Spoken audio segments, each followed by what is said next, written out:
Welcome everyone to our County Commission meeting. Today is Tuesday, December 16th. I'm Commissioner Sharon Bolos. I'm joined by Commissioner Gage Furr and Commissioner Jim Harvey. Commissioners, I'm just going to let you know right now that because of the coughing, yeah, I see you moving away from me. The coughing that I've had, I have a lot of cough drops, so please forgive me for having something in my mouth, but better safe than sorry. We invite the audience to join us for the Pledge of Allegiance, and after that, Duncan Olson will give us an invocation. Please rise. I pledge allegiance to the flag of the United States of America and to the republic for which it stands, one nation under God, indivisible, with liberty and justice for all.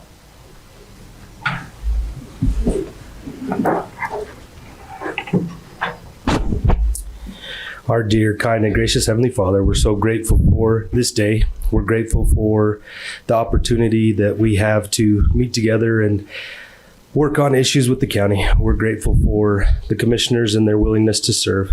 We're grateful for all of our many blessings in this time of season. Heavenly Father, please bless as we go throughout this meeting that we can remember the bigger picture, that we might be able to come together as a community and the commissioners can be guided to make the decisions that best fit. Heavenly Father, please bless us with some snow that we might be able to stain our lawns, gardens, and pastures, that we might be able to continue to thrive in this community.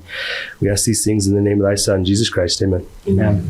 Thank you, Mr. Olson. Commissioners, item C is commissioner comment, or item D is commissioner comments. Anything you'd like to say? Commissioner Ford? Thanks, Madam Chair. I think I'll wait. I'll have comments on a couple of these issues, so Okay. I'll hold my comments. Commissioner Harvey? Same. Okay. We'll move to item E then, agenda-related public comments. Comments will be taken for items listed on the agenda. And we'd ask that you limit your comments to 3 minutes. I will ask that if you are here to comment on one of the public hearings specifically, please save those comments for that time. Is there anyone who'd like to come forward now?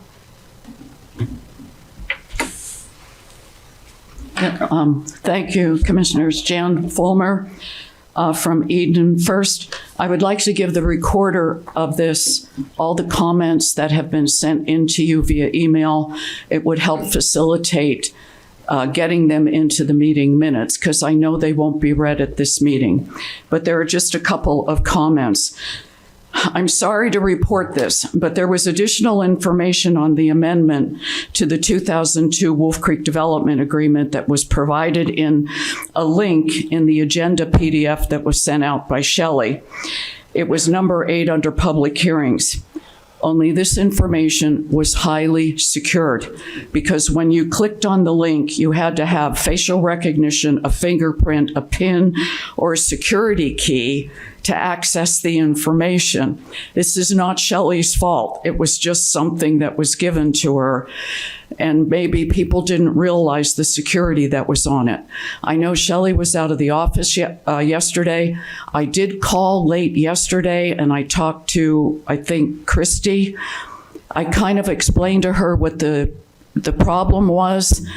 And then late yesterday, something was finally posted in Frontier, but nothing had been in the Frontier system on this additional information until late yesterday.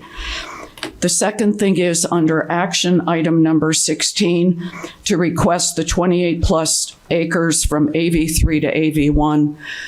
I highly request that you consider not approving this, because the Weber-Morgan County Health Department stopped a single-family home with a well and a septic system on 1 acre. It had to go to 3 acres, and that happened in the late 1990s. So please, let's just look at the conditions as they are today. The third item is action item number 17, to rezone the 6 acres in Nordic Valley from FV3 to form-based. If you want to approve a rezone, please let the rezone reflect exactly what's going to be built there, as the rezones have occurred in Western Weber County. So let it be for single family, multifamily, but let it be that specific rezone. The form-based zone can allow many more units to be put there. It allows a tremendous amount of flexibility. Also, this was referred to as the Asgard Heights, and there was a discrepancy in the description of this parcel. First, it said 4 acres, then it said 6 acres. I think it's 6, but I'm not 100% certain. So please take that into consideration when you look at these items. Thank you. Thank you. Thank you. Is there anyone else who'd like to come forward? And again, speak on items that don't have their own specific public hearing? Okay, seeing none, we'll move to item F. Consent items number 1. Request for approval of purchase orders in the amount of $173,038.81. Number 2, request for approval of warrants numbers 106643 through 106727 and 494338 through 494460 and 448 in the amount of $1,391,302.24. For a summary of warrants and purchase orders, Mr. Ricky Hatch, please. Thank you, Madam Chair. We issued 19 purchase orders this week for $173,000. 17% of that amount, or $29,000, was for engineering to go towards sidewalk repairs. 16%, or $28,000, is for the jail to purchase mattresses for inmates, as well as janitorial supplies. 14%, or $24,000, is for the health department to purchase vaccines. We have 4 items at $15,000 or less. County Fair for a canopy deposit, Golden Spike Event Center for Icebreaker Rodeo Awards, the library for building maintenance and grounds care, and the ice sheet for rink glass replacement, as well as property management purchasing a mower. As far as checks, we issued 209 warrants this week for $1.4 million. Just over a third of that amount, $500,000, is for the transfer station to pay for disposal costs. 17%, or $235,000, is for our dispatch to purchase software. 18%, or $249,000, was for the health department. That's for contracted services. 7%, or $98,000, is for the library to purchase books and materials, utilities, and some building maintenance. And then 5%, or $84,000, was for building improvements to the jail medical wing, as well as to the sports complex. Our top 5 payees this week: Republic Services received a check for $448,000. Sanity Solutions Incorporated, $235,000. GSBS, $71,000. Rocky Mountain Power, $59,000. And Overdrive Incorporated, $55,000. Any questions for Mr. Hatch? None for me, thanks, Madam Chair. Okay. Item 4 on the consent items is a request for approval of minutes for the meeting held on December 9th, 2025. I would ask that we hold that. There are some changes that need to be made. Item 5, request for approval of Weber County Sheriff's Office Policy 1054, compensation and salary adjustments for sworn staff members. Number 6, request for approval of a local transportation funding agreement by and between Weber County and Riverdale City to establish the terms related to the Riverdale City Ritter Drive Roundabout project.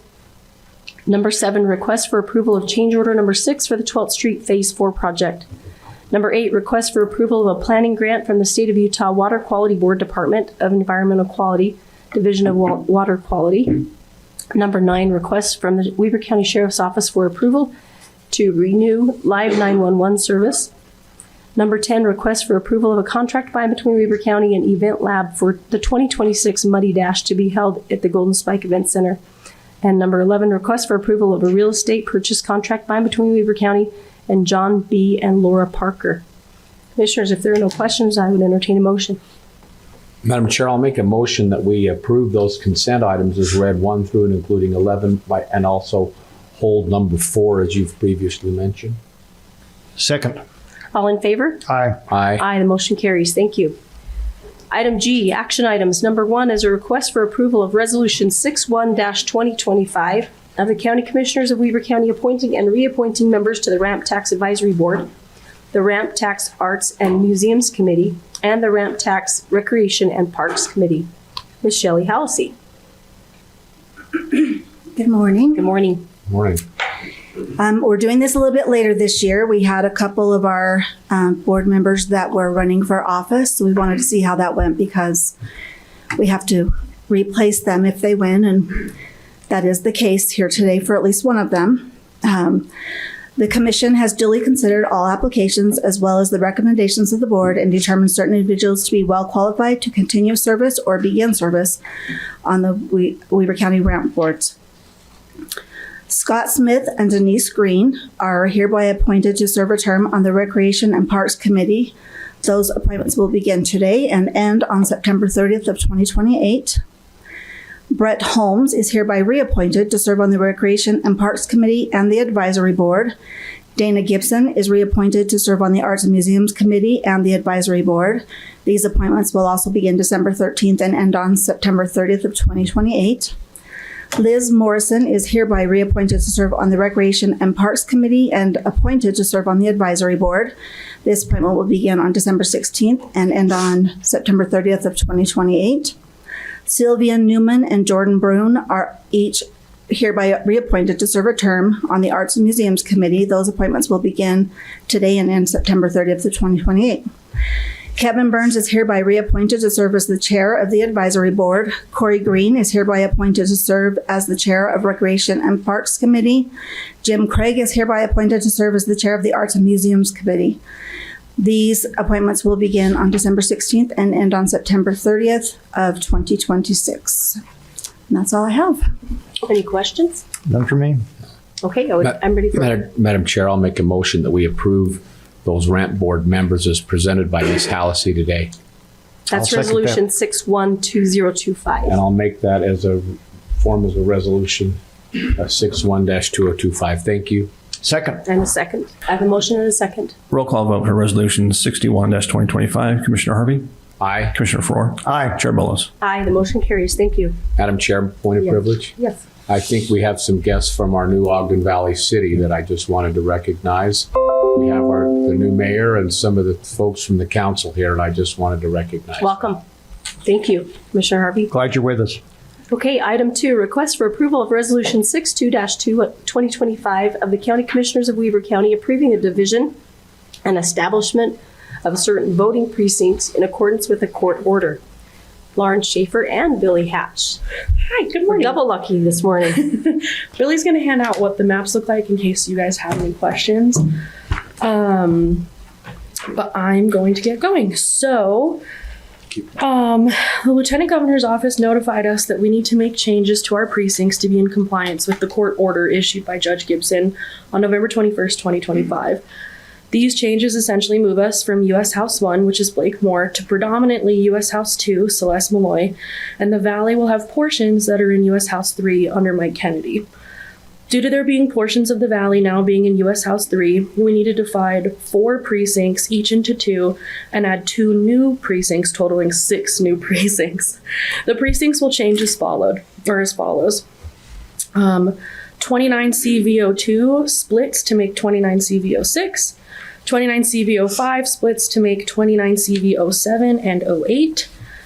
29OVO5 splits to make 29OVO8 and 09. And 29OVO6 splits to make 29OVO7. We're currently working with GIS and UGRC on implementing these changes. These will need to be codified before the new year so that they're in place for declaration of candidacy.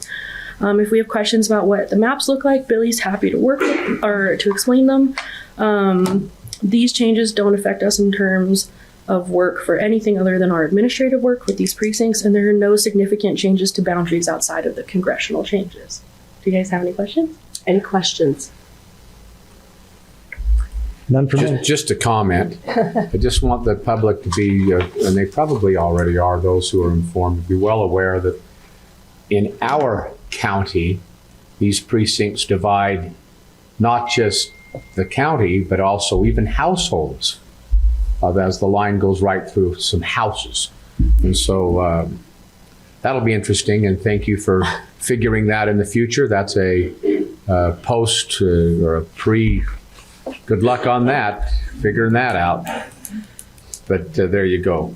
So with that, Madam Chair, I'll make a motion that we approve that Resolution 62-2025 as presented by Ms. Schaefer and Ms. Hatch this morning. I'll second that with a comment. Okay. So I just want to make a comment for those who look at this map. Having served on the 2010 redistricting committee for the state of Utah, this map seems a little odd to me, but again, this was directed by the courts, not by the legislative process. That being what it said, now at this point in time, we have to abide by the court order, and I appreciate the work of Mr. Ricky Hatch and the Elections Department and making sure that this conformed with that court order. Okay, I have a motion and a second. Roll call vote for Resolution 62-2025. Commissioner Harvey. Aye. Commissioner Faur. Aye. Chair Bolos. Aye, motion carries. Thank you both. Thank you. Item 3, request for approval of a contract by and between Weber County and Broken Heart Rodeo Company to hold the 2026 Intermountain Icebreaker at the Golden Spike Event Center. Duncan Olson, welcome. Good morning, Commissioners. Morning. Super excited about this year's Icebreaker. It's going to be the 15th annual. Last year we had 19 states, Canada and Australia all represented. We generated roughly over $500,000 of economic impact with this event. Super excited to partner with Ben and Broken Heart and provide the 15th annual Icebreaker. Questions? Questions for Mr. None for me. Olson? Comment, then a motion. Again, when you're in the NFL, you can't play for the CFL or you can't play for any other professional football league. Same with baseball. If you're in the Major League Baseball, or if you're with hockey, it's the same thing. You can't go down. But rodeo is different. So at this rodeo, many of the names that many people just spent their last nearly 3 weeks in Vegas cheering on will be at this rodeo. So the world's best will be at some of these rodeos at our Golden Spike. And so with that, Madam Chair, I'll make a motion that we approve this contract between Weber County and the Icebreaker Rodeo as presented by Mr. Olson this morning. Second. All in favor? Aye. Aye, motion carries. Item 4 is a request for approval of contract by and between Weber County and Event Lab to hold the terrain race at the Golden Spike Event Center. Yeah, super excited about this one as well. There was actually 2 races. One, somehow it got slipped onto consent, but that Muddy Dash is actually part of this same deal with Event Lab. A couple months ago, I had an opportunity to go with Stephanie from Visit Ogden on a sales trip to Connect Marketplace, and we encountered a gentleman that works for Event Lab. We started some conversations and have just signed the contracts for the Muddy Dash and the terrain race, which will happen on the fairgrounds. Another large economic impact. It was held up at Soldier Hollow the last several years, and they wanted a change of venue, so they're going to come to us this year, hopefully driving a large economic impact as well. But also kudos to Stephanie and the team at Visit Ogden for being out there looking for events like this that are gonna help drive what we do. Any questions? The reason it's on here is because we don't have a rate for the facility. It's kind of going to be running in and out of corners and on the racetrack and off the cross country course and everywhere in between. And so we had to come up with a fair rate that included our labor and our workforce to help put this event on. But we're super comfortable with where we landed. Commissioners, isn't it refreshing that we're using the area formerly, well, it still is, the cross country course that used to be used in times 30 years ago. The cross country course was used for nearly 20, 30 days a year. In the last 4 or 5 years, it's only been used 4 days a year.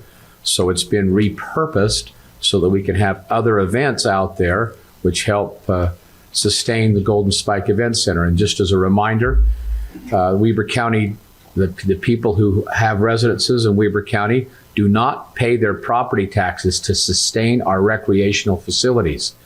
Those facilities, even like cities, they are not sustained by recreational facilities. Those operating costs are paid for by tourism.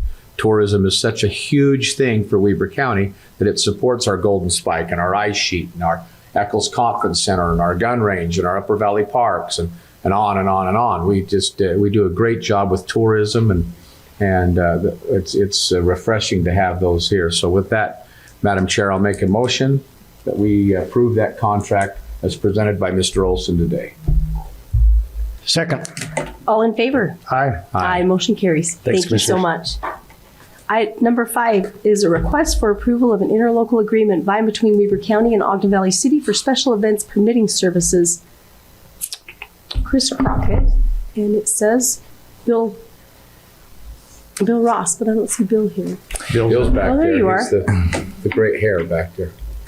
Commissioners, I'm happy to begin this presentation, reserving the rights to phone a friend if needed in presenting these. And with your permission, Chair, I'd like to provide some procedural history and just preface a couple of statements with all of the agreements that you're going to be seeing today with regards to the incorporation, if that's okay.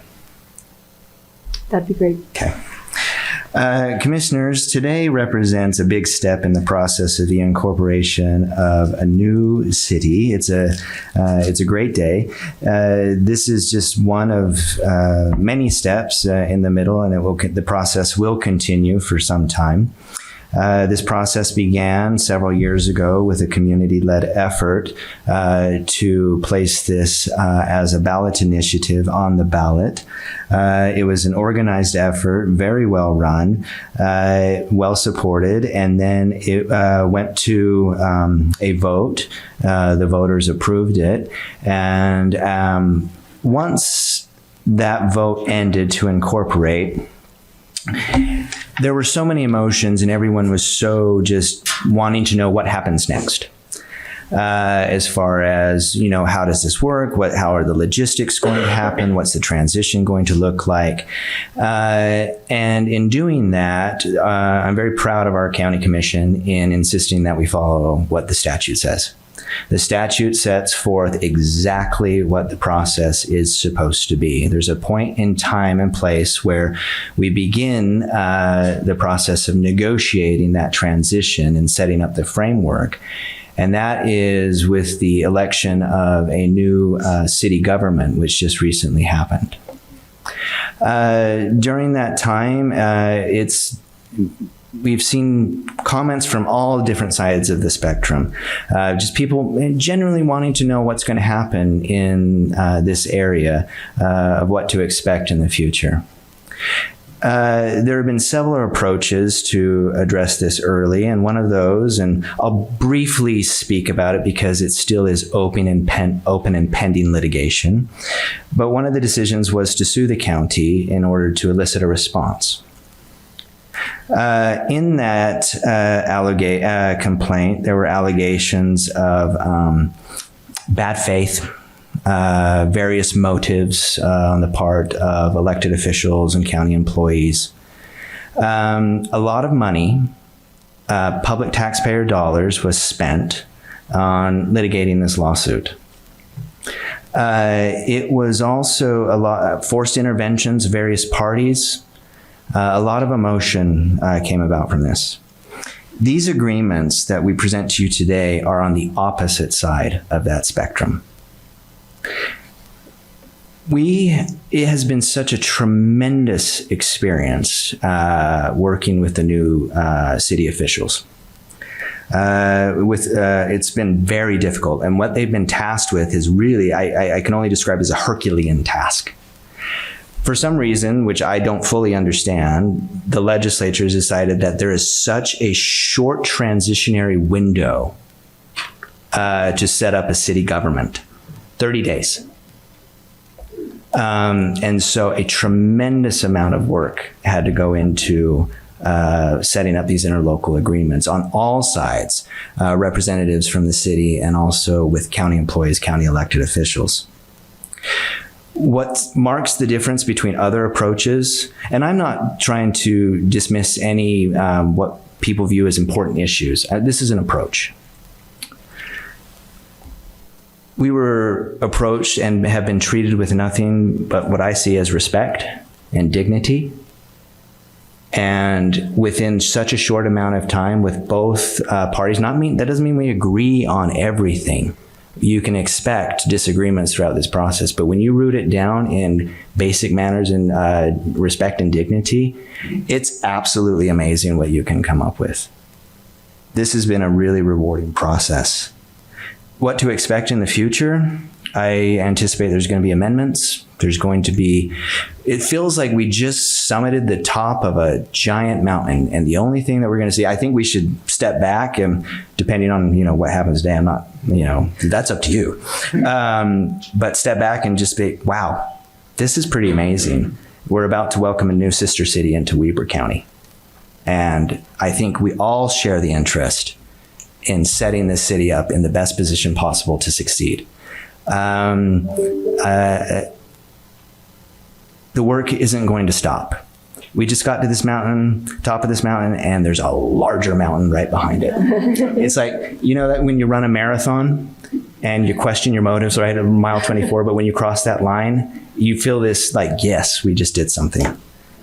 So there is a ton of work to do. It doesn't mean we're going to agree on everything, but we're going to, I think, build off of the momentum of this working together in a cooperative, respectful, professional manner between two elected bodies that have fiduciary responsibilities. I'm optimistic. That doesn't mean we're going to shy away from hard questions.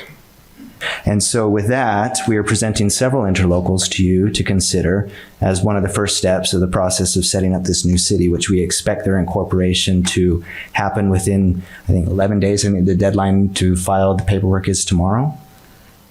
The agreements that are going to be before you now are for to provide transitionary services for special permitting, special events permitting, law enforcement, and just to let you know, we did not get that one in the contract approval system, but we've worked that out on the back end. Business licensing, and we're actually going to ask that you hold and table that one because we need to get few more numbers to make sure that we present you with all the information necessary to make an informed decision.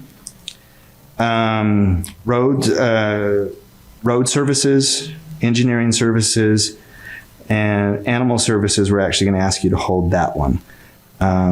So I believe there's 5. And at the end of all of this, and please tell me how you want me to proceed, I can do each agreement separately. And let you know what's in those agreements.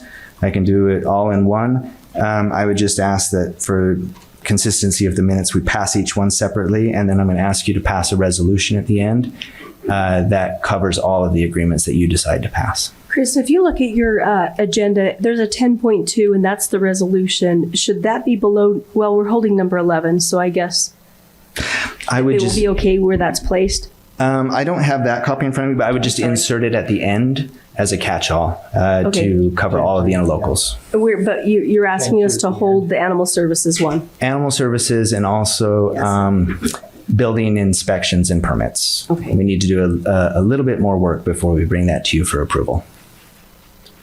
Building inspections and permits. That one should be, That's oh, 8. sorry, I thought you said number 8. business licensing. no, maybe I misspoke. We'll be doing the business licensing one. We will, and we will not be doing permitting and inspection. Correct. Okay, thank you. Yeah, Chris, if you would just review all of them briefly, then I think that'll probably be the most efficient. And then we'll approve them one by one. Yes. The one that went pretty straightforward is special events. The county will just be providing its services for processing those events. They'll work with the operations department. Do you want the specifics as far as the cost of that, or we sent those? We've seen those. Okay. So yeah, this is just probably the most straightforward, basic one. Okay. One by one?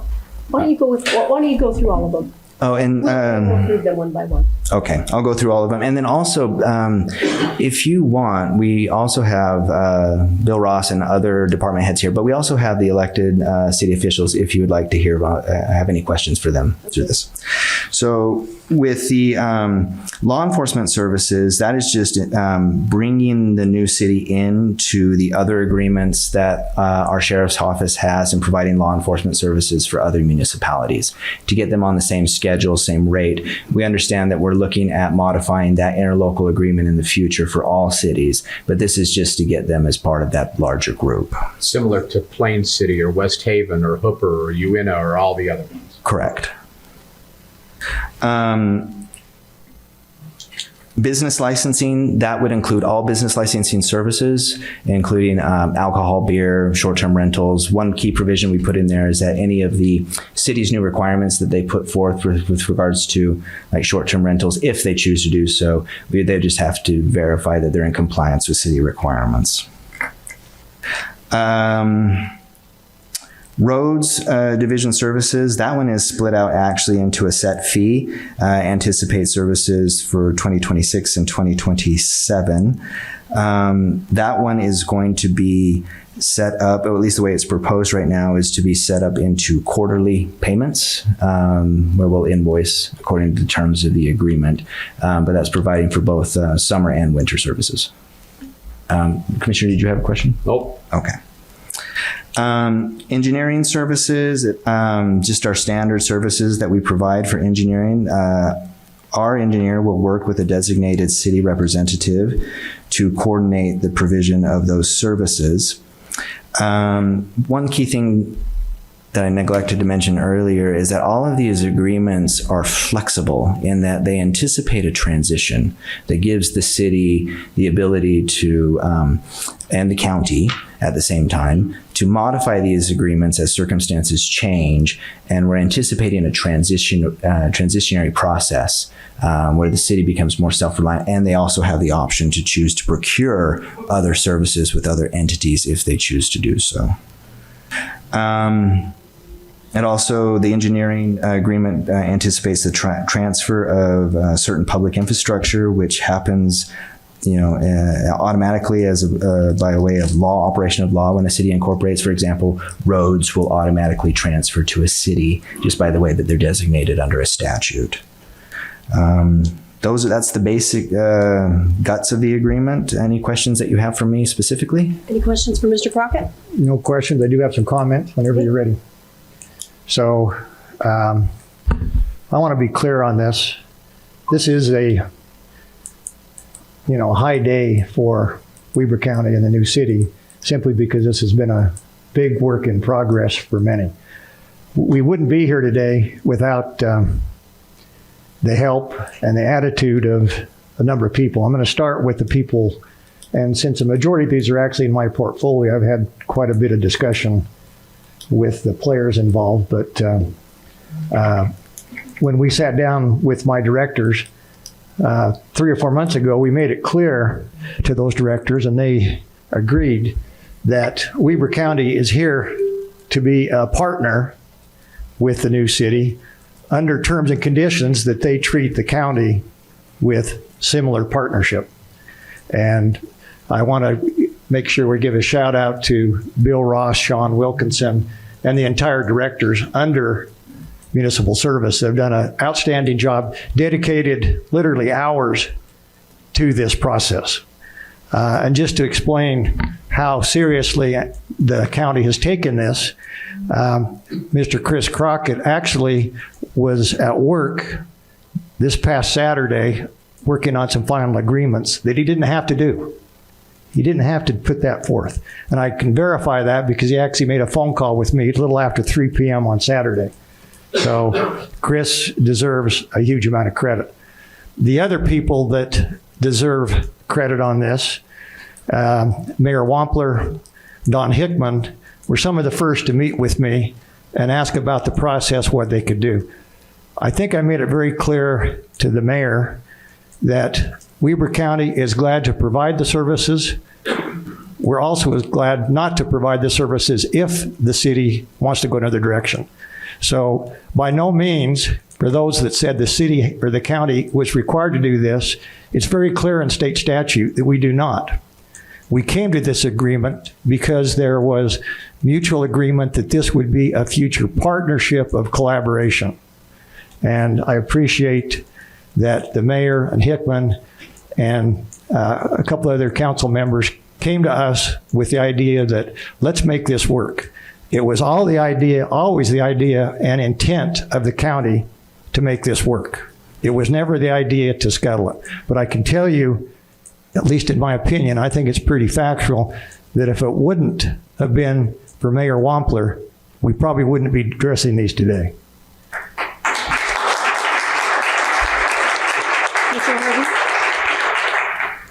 Any comments at this point? Let me just finish here. Oh, I'm sorry. Yeah. I thought we Well, were ending your speech. Well, I just wanted to give a last statement that I think would be important as we move forward. And that I would urge Mayor Wampler and members of the Ogden Valley City, urge the city to actively uphold the intent of these interlocal agreements, which were founded on future collaboration and good faith partnership. The commitment requires an accurate, transparent communication. Misinformation creates confusion, damages the public trust, and doesn't abide by the intent of these interlocals. We ask the city to formally engage, correct inaccuracies, and work with us as a trusted partner moving forward. Now is the time to recommit to collaboration and provide the public with clear, verified information they so deserve. Appreciate you being here today. Thank you. Commissioner Harvey. If I may, Madam Chair, this is the reason I appreciate Commissioner Frohr so much. He just read a statement that's true. There's been so much misinformation for so long, and quite frankly, as a friend, what he and Gloria have had to endure by people who have been misled, and some intentionally, has not been right or good. It takes great people to stand up and do the right thing, to put their name on a ballot, and to try to make the best decisions they can under the laws and their experiences that they've had in the past. And I see Gage as an example of one of those people. And I respect all the things that have happened and where you are today, Commissioner Frohr. I just wanted to make a public comment out of this thing, because you've done a wonderful job. And I trust our staff. You've led the staff very well, and Sean, Bill, and the rest, all the department directors from the sheriff's office, all the other areas. You've done a phenomenal job helping set up this new city. And it's a great thing. I'm happy that they've got that local representation. It'll be a good thing. And I think as they continue to drink the largest Maverick drink they can in less than 10 seconds, it's going to get all down the front of them, and it'll be just fine. But some will go in, and you'll gradually get there, and it'll work out. We the people have made this sometimes really complicated to work in government, but it's a great thing, and it's a great learning thing. Thank you, Madam Chair. Thank you. Thank you. Mayor Wampler, would you like to speak for a moment?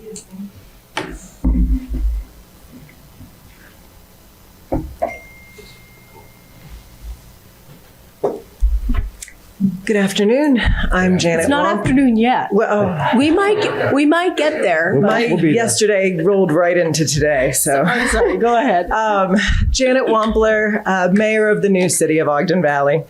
I do want to take a moment and say thank you to the county for all the time and the effort that you all have put into working with us in securing these interlocal agreements.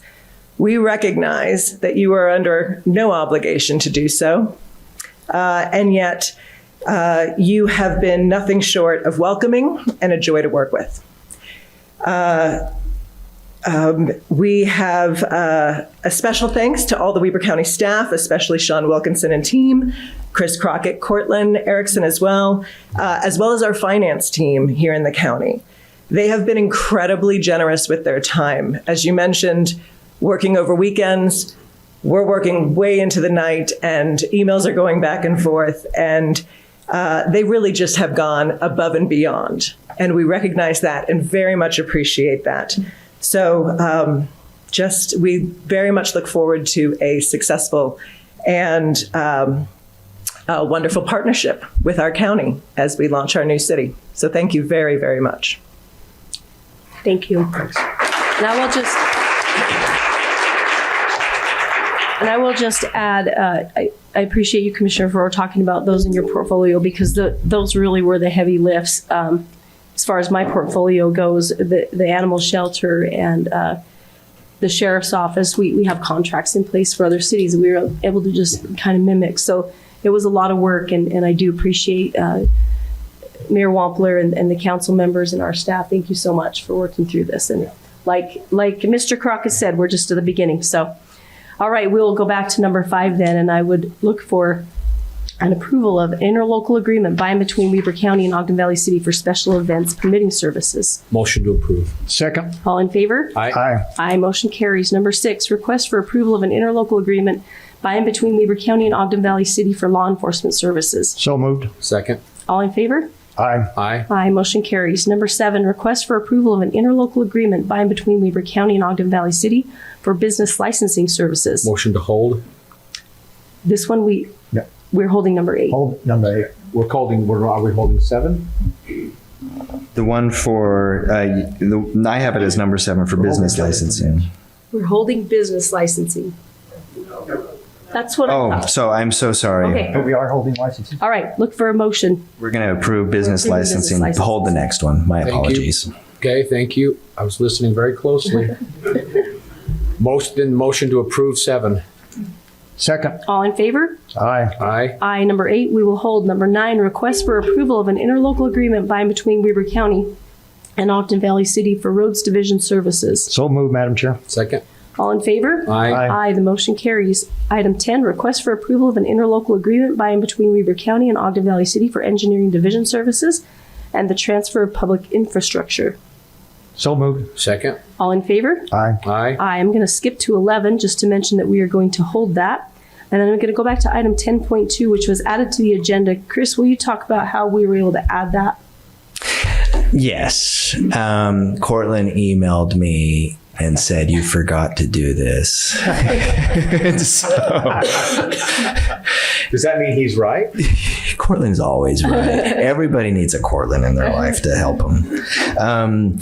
Part of the Interlocal Cooperation Act is that certain interlocal agreements are required by statute to be accompanied by a resolution.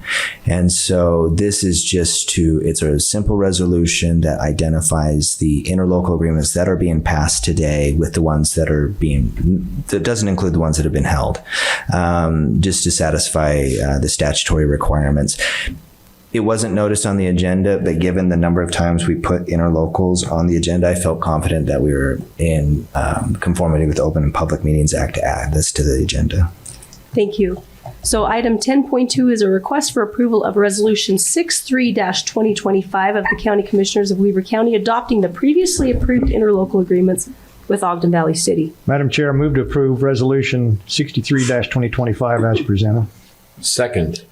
I have a motion and a second. Roll call vote for Resolution 63-2025. Commissioner Harvey? Aye. Commissioner Ford? Aye. Chair Bolos? Aye, motion carries. And Chris, just by way of information, now these will go to the leadership in Ogden Valley City and they will adopt the agreements as well, correct? So the statute, there's some flexibility under the statute that allows the city to actually enter into these agreements now. And so we can actually have them signed, but there's a formal process once they convene that the mayor, it has to be ratified within, I believe, 30 days of the formal incorporation. So there'll be a 2-step approval, but you can go ahead and receive signed documents from the new city now. Thank you. Okay. Commissioners, item 12, request for approval of a real property lease agreement by and between Weber County and Weber Housing Authority. Bill Ross, welcome. Thank you, Commissioners. This is pretty simple. We have spaces available here in the Weber Center that we lease out to different agencies and some companies. We have a space available that the Weber Housing Authority approached us on to lease from the county. It's here on the first floor, just around the corner. It's about a little over 1,600 square feet of property they'll lease for office space to run the Weber Housing Authority. And so we're here to present that lease as we have other tenants in the building and for your approval. Pretty simple. Any questions for Mr. Ross? None for me. Happy to make a motion when you're ready. Please. Before I do so, we want to recognize Andy Beatles, who's the director in the back. She's been an integral part of this. And I just as a member of the Weber County Authority Board, Weber Housing Authority Board, I think this is a great spot for the Housing Authority to be involved in Weber Center. So it'd be great office space. So move to approve the lease agreement by and between Weber County and the Weber Housing Authority as presented by Mr. Bill Ross this morning. Second. All in favor? Aye. Aye. The motion carries. Thank you. Item 13 is a request for approval of a contract by and between Weber County and Julie George for Indigent Capital Defense Council Service. Jim Ritalik. Thank you, Commissioners. This is seeking approval of a special contract for defense in the only capital case that that Weber County is pursuing. And it's two very qualified attorneys. We had to modify the previous contract because the lead counsel withdrew from that case. And so this is Julie George and David Ferguson, who the contracts are being approved for. Okay, we'll do these as separate agenda items, Commissioners. Item 13 is with Julie George. Julie George. Is this, excuse me, comment? So I'm assuming this is related to the Lovell case? That's correct. Is that correct? And this is Yes. the co-counsel? Yes. Okay. So, yeah, I'm fairly familiar with this. I'd move to approve the contract between Weber County and Julie George for Indigent Defense Capital Defense as service as provided by Mr. Jim Ritalik this morning. A second. All in favor? Aye. Aye. Aye, motion carries. And number 14 is a request for approval of a contract by and between Weber County and David Ferguson for Indigent Capital Defense Council Service. David Ferguson will be second chair in this particular case and assisting Julie George as primary counsel. Madam Chair, motion to approve. Second? All in favor? Aye. Aye, the motion carries. Thank you. Item 15, request for approval of resolution 64-2025, adopting the operating and capital budgets of Weber County for calendar year 2026 and declaring the county's intent to pick up a certain percentage of members' contributions to the Utah State Retirement System. Ms. Stephanie Ebert, welcome. Hi. Good morning. Good morning. All right, as you're aware, we started this process clear back in August with the departments, and we went through working with budget hearings in October. I was flying solo this year, so I wanted to take a minute and let everyone in the departments who assisted with budgets, as well as each of you commissioners, how appreciative I was this year of the help that you gave to me and how grateful I am for everybody and their work that they did in this process. Our tentative budget has been online since October 27th. And we held a public hearing on the budget on November 25th for anyone who wanted to comment there. We have had a few changes since the tentative budget was presented, and I will outline these changes or these adjustments now. We had a few adjustments related to our compensation study that we had this year, and so those are included in the final budget. Weber County offers a student loan reimbursement program, and we actually had a larger number of individuals in our of employees that responded to that application process, and so we have asked for an increase in that amount. We added an amount to our attorney's office based on a contract for capital defense on the Doug Lovell case, and that's on the prosecution side. We've also had an increase request for our wildland fire warden contribution contract that we partner with Weber Fire District and the wildland fire for those services. We had a request for some additional cameras at our animal shelter, and we also refined our impact study plan expenditures for this year. We had some amendments to our municipal services budget based on the contracts that were presented here today. And we also had some minor internal adjustments that just involved moving items from one line item to another. The final thing I wanted to bring up today was some adjustments that we had to make in our sheriff's office. We reduced our enforcement division revenue by $400,000, and have added a $400,000 expenditure reduction in their budget. We also had reduced a captain position in the tentative budget. We've added that position back into the final budget, which is being funded by a reduction in the jail's contract services line. So I think that really sums up all of the changes from the tentative to the final budget. So I am here just to ask for your approval of a resolution adopting the operating and capital budgets for Weber County for 2026 and declaring the county's intent to pick up a percentage of the members' contributions to the Utah State Retirement System. Commissioners, I have a few comments, but I'll go to you first. Any comments you'd like to make? Thank you, Madam Chair. I just appreciate the work of Ms. Ebert that's gone through this in great detail. We've actually been through this in a couple of meetings, so we've looked at this. I fully support this resolution and the operating changes to the budget. Madam Chair, thank you. And I'm hoping you'll piggyback on a couple of these. To start things off, I want to thank the collaboration of Weber Fire and also the state of Utah for the wildland forestry, where we did a partnership that the increase in that contribution for wildland forest protection is split equally between the three, so the burden doesn't have to fall on our taxpayers solely. So I really appreciate that. I'm glad to know that with Emily and the human resources, we did a very comprehensive pay study. We've been able to make whole those salaries for our first responders.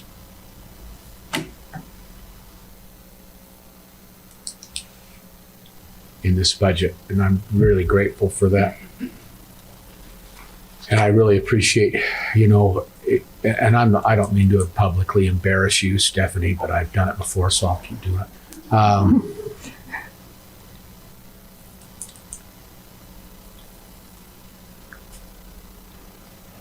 There's a lot of times when I'd be leaving super late or all over a weekend, like you mentioned, and Stephanie's car would still be in the parking lot, making sure things were right. Every employee in this room should have at least some small debt of gratitude. She's just poured out her heart and soul into this.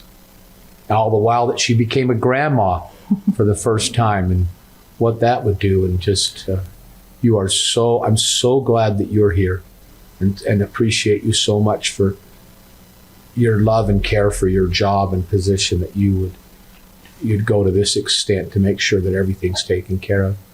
Your great work has not gone unnoticed. It's a lot of time goes unappreciated. Thank you so much for what you've done. Thank you, Madam Chair. Thank you.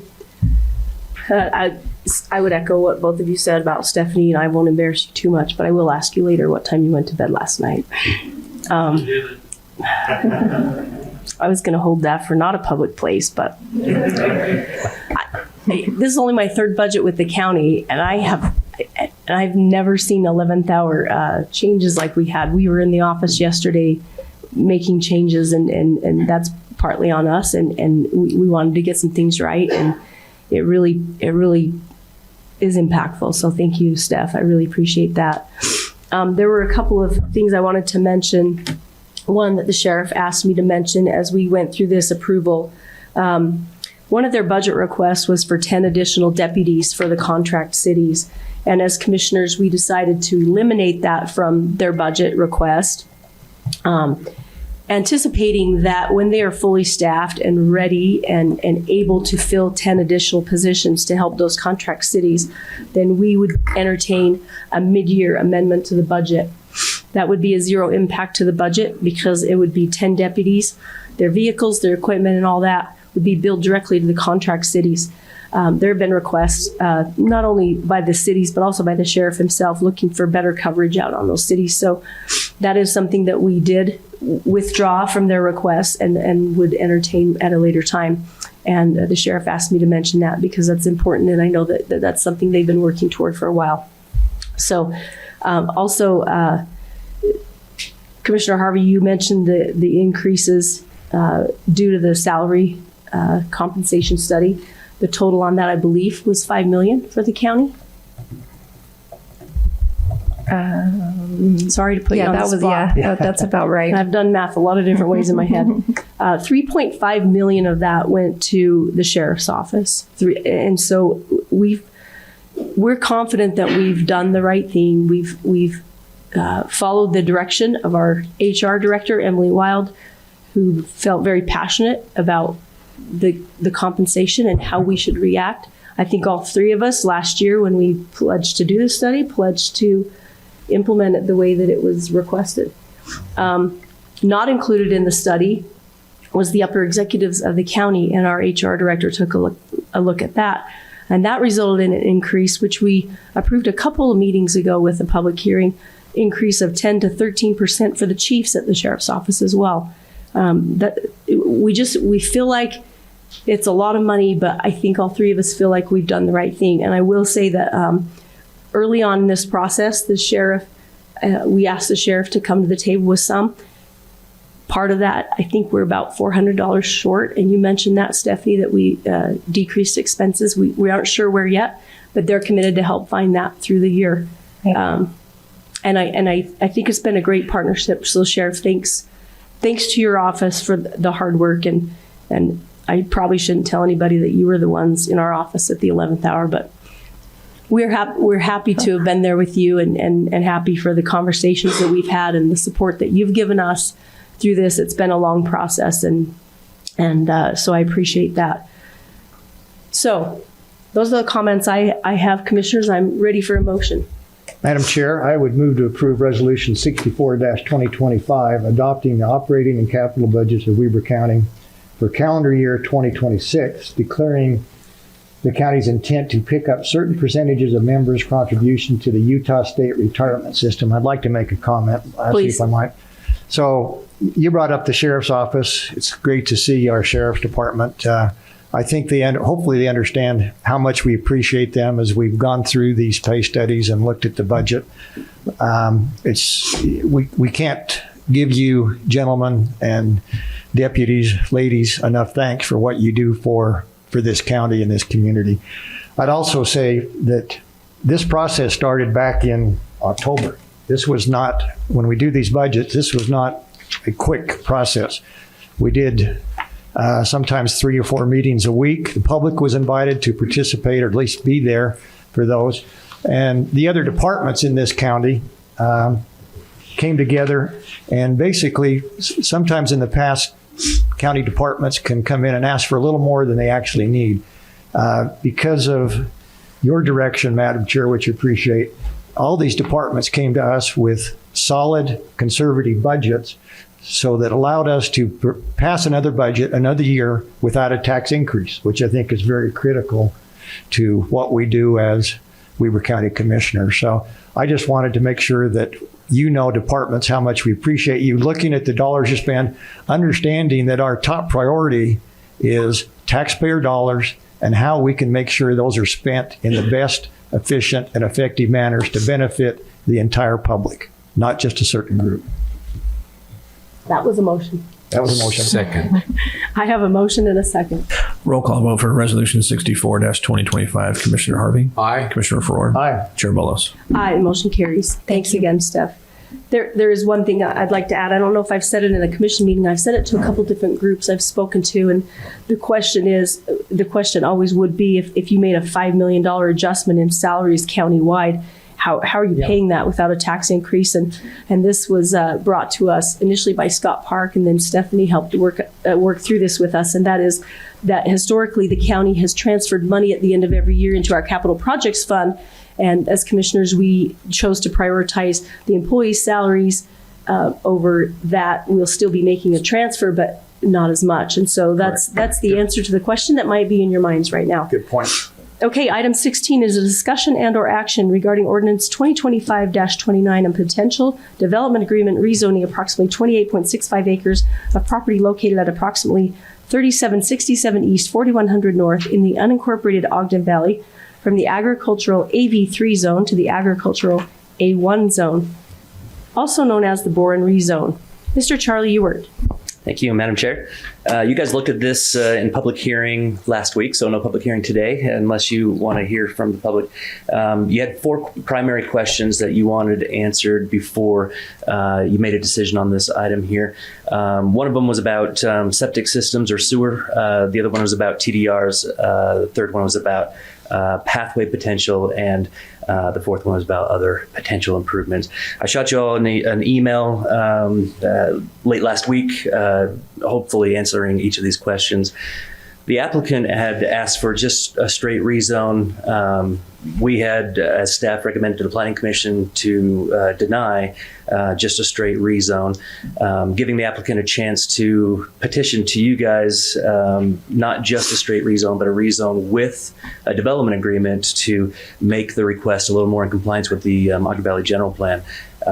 Is the direction that the applicant desired to go if that was the only option that they had to get an approval, if approval was desirable. So just to recap on those 4 items, one of the requests was that this project be hooked up to sewer. I don't think sewer is going to be in this area anytime soon, but the applicant has committed to providing advanced treatment wastewater systems. If it's individual wastewater systems, or if it's a community-wide wastewater system, or excuse me, a development-wide wastewater system, they've committed to advanced treatment systems. And that was a comment that was actually brought up by a member of the public from the Ogden Valley.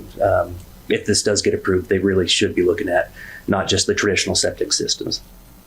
As far as the TDRs go, that has been written into the development agreement that if they do get excess density above what the AB3 zone will allow them to have now, they need to bring those in from elsewhere on the valley floor, using the same language that's in the existing TDR code for the form-based zone.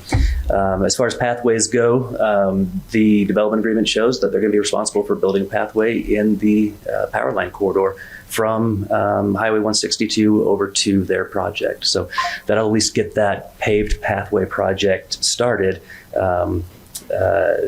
for that community.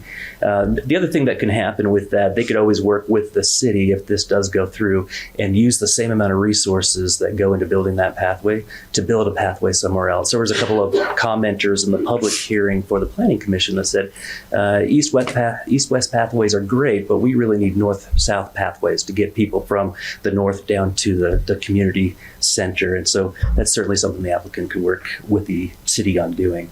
And as far as other improvements go, we're looking at improvements on 4100 North. You know, the county has just finished the missing segment of 4100 North. We'd be looking for this applicant to improve this project's frontage of 4100 North to that same standard. So that would be if you approve the rezone and the development agreement. Your other options are to just approve the rezone without the development agreement, that just get him exactly what he's asking for without these 4 items, or deny. And I'm here for any other questions if you have any. Questions or comments? None questions for me.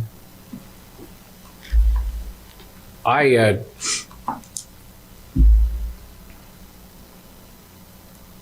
the one that asked about the sewer.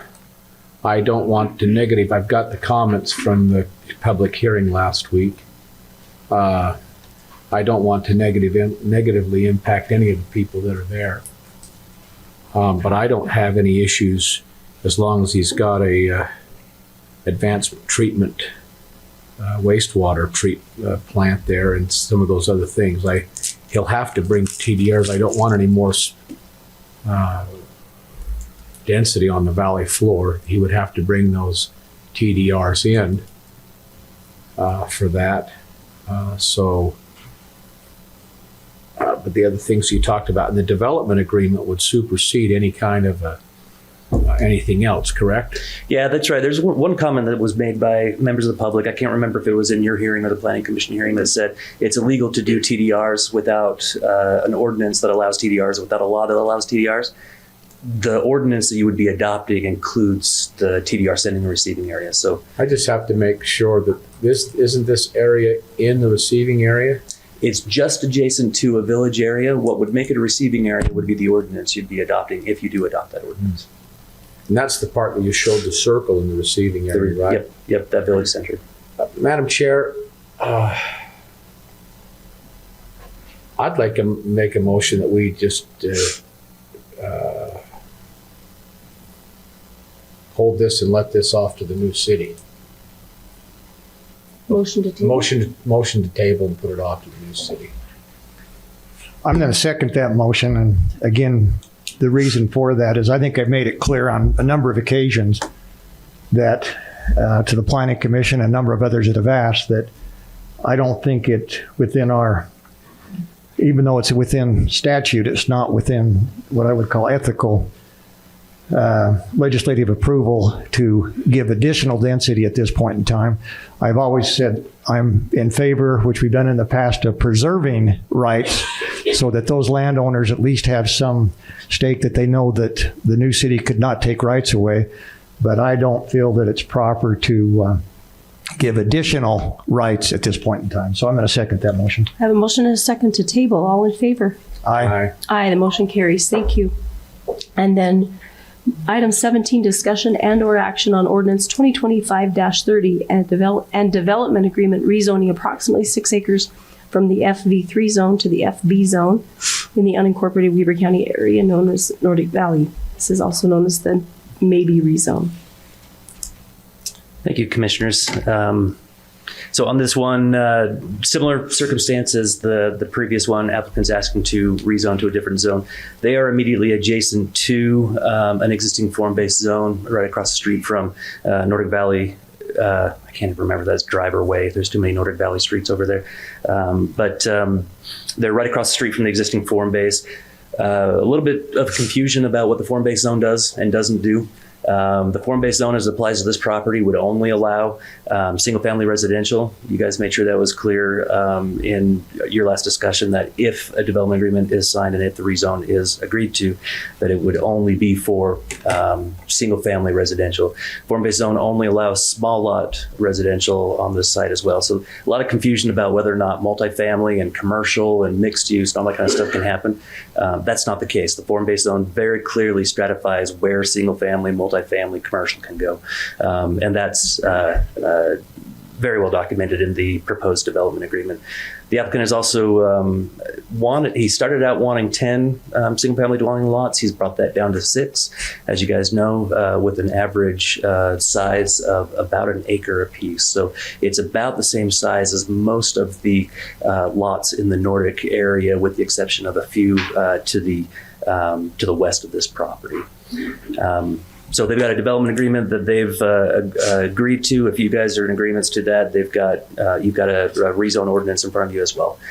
Anything that they bring to the project more than the 2 that already exist on the 6 acres, as far as units go, would need to be transferred in. So if they got 6, they need to bring those 4 from somewhere else. Questions for Mr. Ewert? No questions. I'm happy to make a motion when you're ready. Please.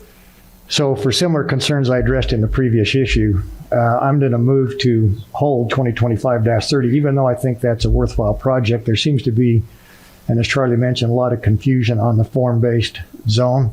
Again, I think it's probably proper that this go to the new city for discussion. And I appreciate Mr. Maybe decreasing some of his development or his TDR request, et cetera. But at the same time, it is an increase in lots. So that's my motion. Motion to table. I'll second that. All in favor? Aye. Any opposed? I'm opposed. Did you get that, Mr. Brent? Thank you. Thank you, Charlie. You're welcome. Thank you. We'll now go to item H, which is public hearings. Before I request a motion to adjourn the public meeting, I just want to mention a couple of things to the public who are here. If you emailed the commissioners, I can say that I read all of those emails. I, again, did not respond because I was out of town, but I finished them up last night. There's not a need to speak again if you've emailed us. I assume you've read them all, both of you? So you don't need to reiterate those comments. Those have been taken into consideration. I would also like to point out that if someone else makes a point that you were going to make, there's not a need to repeat that. We're not keeping score. We're considering points. So if it's a new point, we'd love to hear that to consider. Otherwise, we'll just write those points down as we hear them. So with that, commissioners, I would entertain a motion to adjourn the public meeting and convene public hearings. So moved. Second. All in favor? Aye. Aye. Aye. Motion carries. We're now in a public hearing. The first item is for the 2026 Community Block Grant Program, also known as CDBG, and the presenter is Mr. Chad Meyerhofer. Welcome. Good morning, Commissioners. Yeah, what we have before you is the first public hearing, and this is part of the first requirement for the CDBG process. And so this public hearing is really an opportunity to have representatives from nonprofits or anybody from the public to give us any type of potential projects that we could use for applying for CDBG funds. So just to make sure I cover everything all the way, I'm just gonna read through this to make sure we get everything covered. So the purpose of this public hearing is to provide citizens with pertinent information about the Community Development Block Grant Program and to allow for discussion of possible applications for the 2026 funding cycle.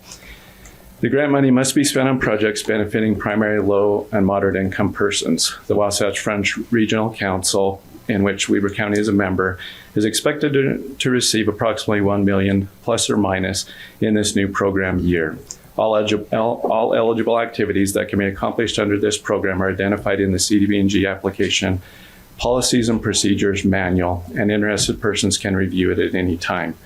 Several of the eligible activities listed including examples such as construction of public works and facilities, example water and sewer lines, fire stations, acquisition of real property, provisions of public services such as food banks or homeless shelters. In the past, Weber County as a whole has sponsored the Weber Housing Authority in a project that offers incentives for first-time home buyers. In the past, Weber County has received grants for modifications of restrooms for the Weber County Library to bring them more in compliance with ADA standards, and emergency housing rehabilitation projects that was administered through the Weber Housing Authority. Developing ADA compliant campsites, installing ADA compliant door hardware grounds, installing storm drains in low to moderate income communities to reduce flooding, installing wheelchair ramps at intersections to make pedestrian sidewalk more accessible, as well as sponsoring nonprofit agencies such as Your Community Connection, Ogden Weber Community Action Agency, and Catholic Community Services, and others. The county has handed out its capital investment plan as part of the regional consolidated plan, and this list shows which projects the county has identified as being needed in the community. And at this time, with your permission, just ask for those individuals if they'd like to come forward. I know Andy Beatles is here. She was looking at 2 projects, and it may just be 1 project now, but she can give you a little bit more information on what that project is. Thank you. Okay, thank you. We'll open it up to public comments now then, and we ask that you limit comments to 3 minutes. Anyone like to come forward? Okay, seeing none, then we will move to item 4, which is a public hearing to discuss amendments to the operating and capital budget of Weber County for the 2025 calendar year. Welcome back. Hi. All right, as Commissioner Bolos, as you mentioned in my presentation for the 2026 budget, you mentioned that there's an opportunity to open the budget back up if there's amendments that need to take place. And so that's what I'm doing here. We try to do these quarterly. Whenever there's a budget amendment or budget amendments, we are required to hold a public hearing to go over what those are. And so I'm here now to talk about hopefully our final quarterly budget amendments for 2025. The majority of the budget amendments that we had this quarter were just additional revenues that we received that were required in the offsetting expenses. So for example, we received a donation a number of years ago from the Dumke Foundation to our Period Egyptian Theater, and we're just transferring money from that donation to pay for some audiovisual equipment in our theater. We also have some ramp funding that funded a dino exhibit at the Golden Spike Arena, and we have some restricted funding in our homicide task force that we are just reallocating to spend for those expenses. We also had a very large escrow that came in from a developer that our trust account wasn't able to handle in the budget that was available. So we received the money there, and we're just asking to increase that budget to return those funds when the developer completes the required projects. We had some additional revenues come in in our conference center, our ice sheet, our shooting range, and our sewer budgets that we just need to offset those expenses with. And then we had a requirement to, we have in our redevelopment agency, we have an amount that we need to pay out for contributions based on taxes that come in. And then, as has been mentioned a couple of times, we had some expenditures for both prosecution and defense in the capital case dealing with Doug Lovell. And so that is on there as well as another transfer of interest to our Egyptian Theater Foundation. So those are the items that are on the budget change for 2025. Any questions for Ms. Ebert? None for me. Okay, then I would open it up to public comments, so don't go too far. Is there anyone in the public who would like to speak to these amendments? You got the sheriff coming up. Please state your name and the city where you live. Brian And your Arvin. address and I live cell in phone North number. Ogden. Email. I just wanted to express appreciation and gratitude to you commissioners, to Julie and my office and our executive staff, Stephanie Ebert and Emily from HR for the hard work on the budget. This is wonderful. I also want to express gratitude and thanks on behalf of our staff, the 100 members of the community that have reached out to me in the last several years to work on staffing pay, and also the leaders of those cities that we contract. Thank you very much. And I just want to end by welcoming the new city in the Upper Valley, that they will have the best law enforcement services in the state.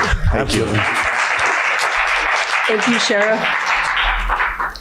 Anyone else who'd like to come forward at this time? Okay, seeing none, we'll move to item 6, a public hearing for discussion and or action on a development agreement to preserve development rights, timing of project development, and overall project layout for approximately 19.32 acres located at approximately 700 South, 7900 East, Huntsville, Utah, 84317 in the AV3 zone. The file number is ZDA 2025-12. Ms. Tammy Adelot, welcome. Thank you, and good morning, Commissioners. Good morning. You have before you a request to consider a development to preserve development rights, to allow for extended timing of this development, and for an opportunity to possibly extend the term of this development agreement. So this subject property is a little over 19 acres. Applicant is requesting to preserve 6 development rights as is currently permitted in the AV3 zone. What the applicant is offering is connectivity to the east. So when we look at this piece, they are proposing a 60-foot wide right-of-way from 7900 East towards 8400. And there's about 50 to 60 acres of undeveloped land between the subject parcel and 8400 East. So as you know, when we go through these development agreements, there's often some negotiation between the applicant and the county, as these agreements are discretionary. You have in your packet, in your staff report as an exhibit, the proposed layout of what this would look like at some point. Each of the lots in this concept plan meet or exceed the minimum area and width for zoning. Developer is seeking a 10-year term with the opportunity to extend by 5 years, up to 3 times at the discretion of the developer and the county or the city. Do you have any questions for me? I do have one question. This is very similar to 2 that we've done recently. The terms sound a little different. 10 years with an option to extend for 5. Right. So maximum this could go would be 25 years. And we did one a couple weeks ago that was 20 years. Is that It right? was 30 years actually. Okay. And it allows for some of these proposals where the intent is to allow for family to develop. It allows for them to come in whenever they are ready to do so. Okay. Okay. Thank you. Any other questions? None for me. Any questions, Commissioner? I will mention that timing was proposed by the applicant. Okay, thank you. On both of those? Yes. Does this comply with the existing use that's currently zoned and everything else there? It does. The applicant could come in and submit a 6-lot subdivision, and this would be recommended for approval. And this item was not necessarily needed to be heard by the planning commission, correct? This actually, for a development agreement, yes. If it were just coming in as a subdivision, is that your question, Commissioner? It's not a subdivision, is it? No, not That's at it. this time. That's it. So- I knew the answer to the question before I answered it, but I wanted to hear you say it. I do want to mention that this was initially noticed to be heard on December 2nd by the Ogden Valley Planning Commission, but some noticing requirements were not met, and so it was presented with an opportunity for the Ogden Valley to be able to submit comments and concerns. It was formally heard on December 9th.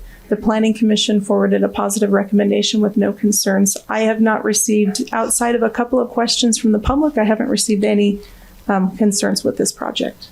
Was that recommendation a unanimous vote? It was. Okay, thank you. Okay, I will then, Commissioners, open it up to public comment. So don't go too far, Tammy, in case we have questions. If there's anyone in the public who'd like to come forward, we'll have 3 minutes. Please state your name and your city of residence. Mason Frower, Ogden, Utah. Okay, go ahead. I'm here to respectfully request approval for the development and recordation on 19.3 acres without the typical phasing timelines, while preserving the 6 existing development rights already attached to this property. This request does not add new density or create new impacts. It simply allows me to retain and responsibly use the rights that already exist. For me, this isn't just a technical land use matter. It's about protecting my future, and not only my future, but my future children's future. I am a 7th generation resident of this valley. I've lived here for majority of my life, and this valley is home. It's where my values were shaped and where I hope to raise a family of my own. Allowing this flexibility gives me the ability to plan for long-term family needs rather than being forced into rigid timelines that may not reflect economic realities or what's best for the land. It ensures that the opportunities this property already holds can one day benefit my children and allow them to build their lives in the same community that shaped generations of my family before them. What I'm asking for is simply the chance to protect what I already have, to plan responsibly, and to secure a future that keeps my family connected to this community. Thank you. Thank you.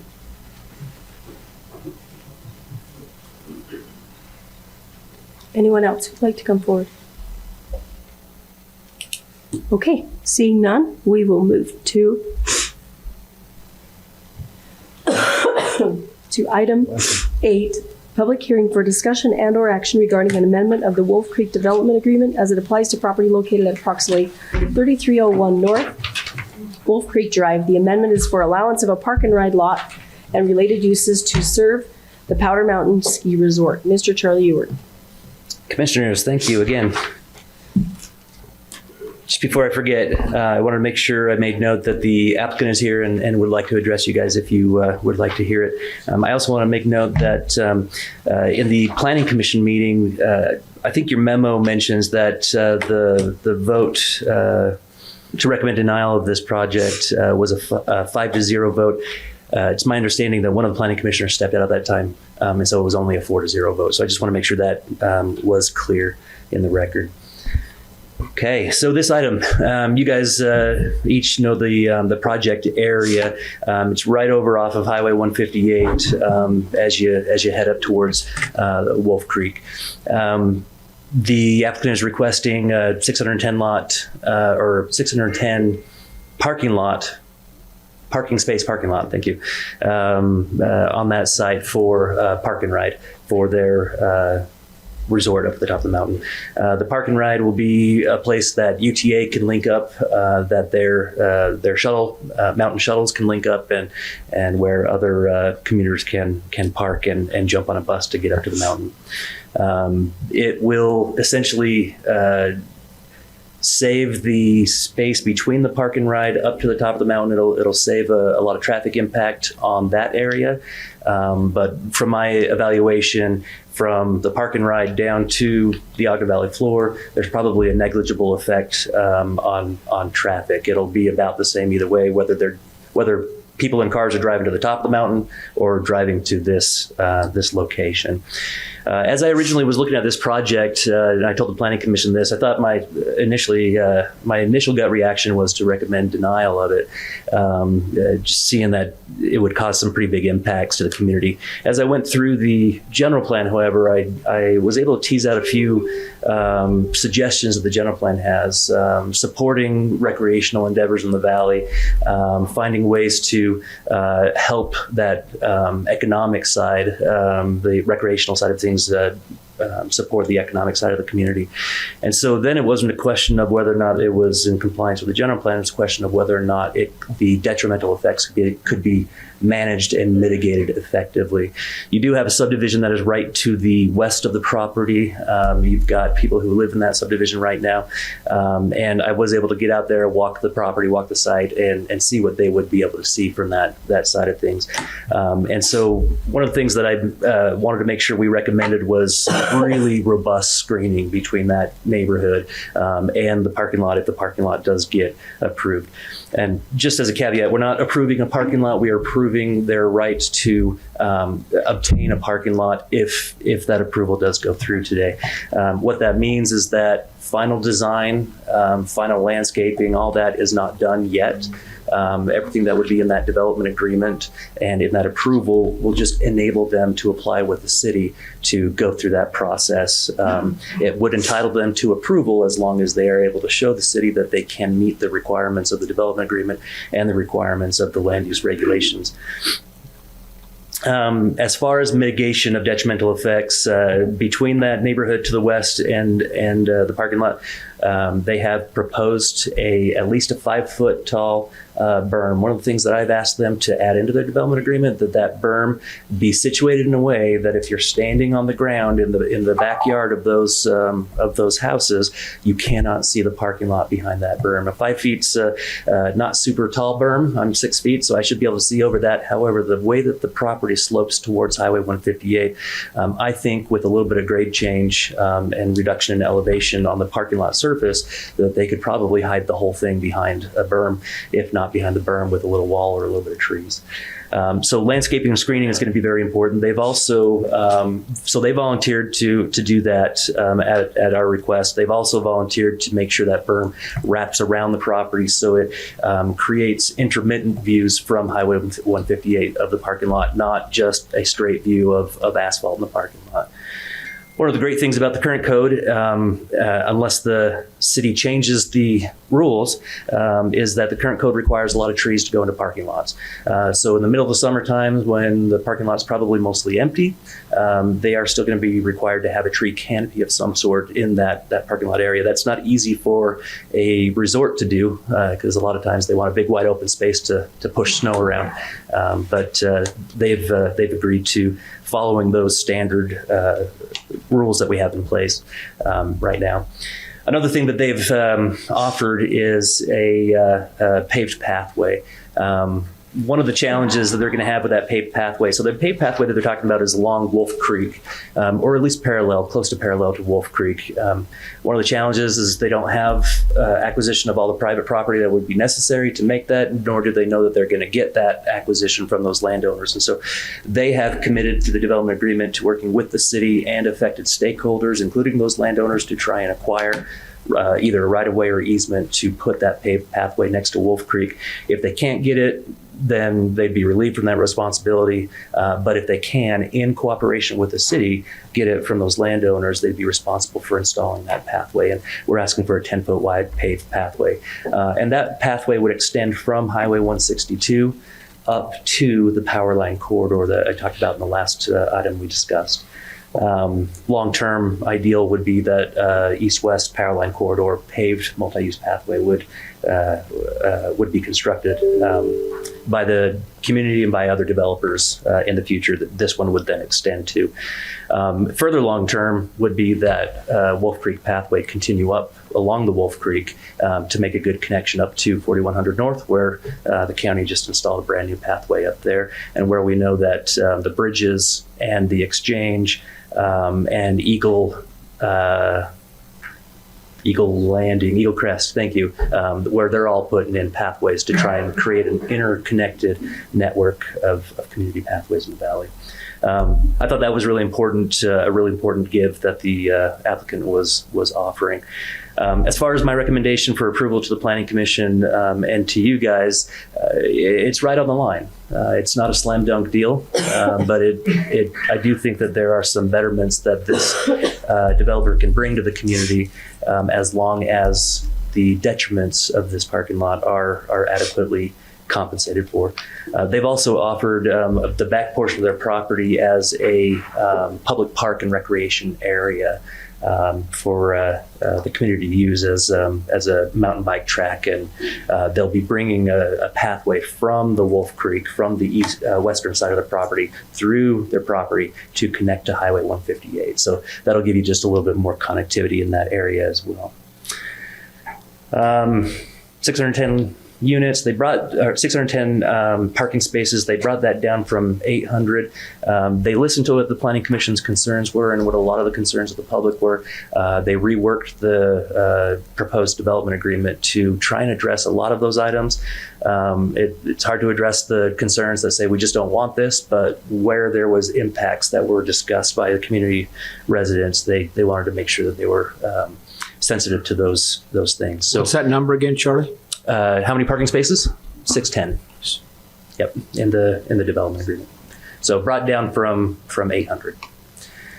One of the items that isn't, so this is in the AB3 zone. The AB3 zone, as it applies to this property, is abridged by the Wolf Creek Development Agreement. Wolf Creek Development Agreement says this specific property in the AB3 zone needs to remain as open space. A few years back, I think the applicant put together a pretty good argument that a parking lot could be open space because open space is defined as being open from the ground up. However, as Planning Division, we pushed back on that pretty hard because we felt like the improvements made it not quite the open space that I think the community was thinking that they would get there. And so that's why they're going through this process to ask for that rule change to happen so that they could potentially get the parking lot while also mitigating detrimental effects. One other concern that was brought up at the Planning Commission meeting was the concern of idling cars. People going up, waiting for the bus, sitting in their car with the heater on, causing some challenging air quality issues. They have volunteered to implement a no idle rule and to work closely hand in hand with the city to figure out how to enforce that effectively. And they have agreed to be on the hook to enforce that. So they're looking forward to, if this does get approved, working with the city to make sure that is a viable solution. And in response to that, they are making sure that their bus terminal is large enough and is heated so that people can be outside of their vehicles waiting for the bus in a climate-controlled area.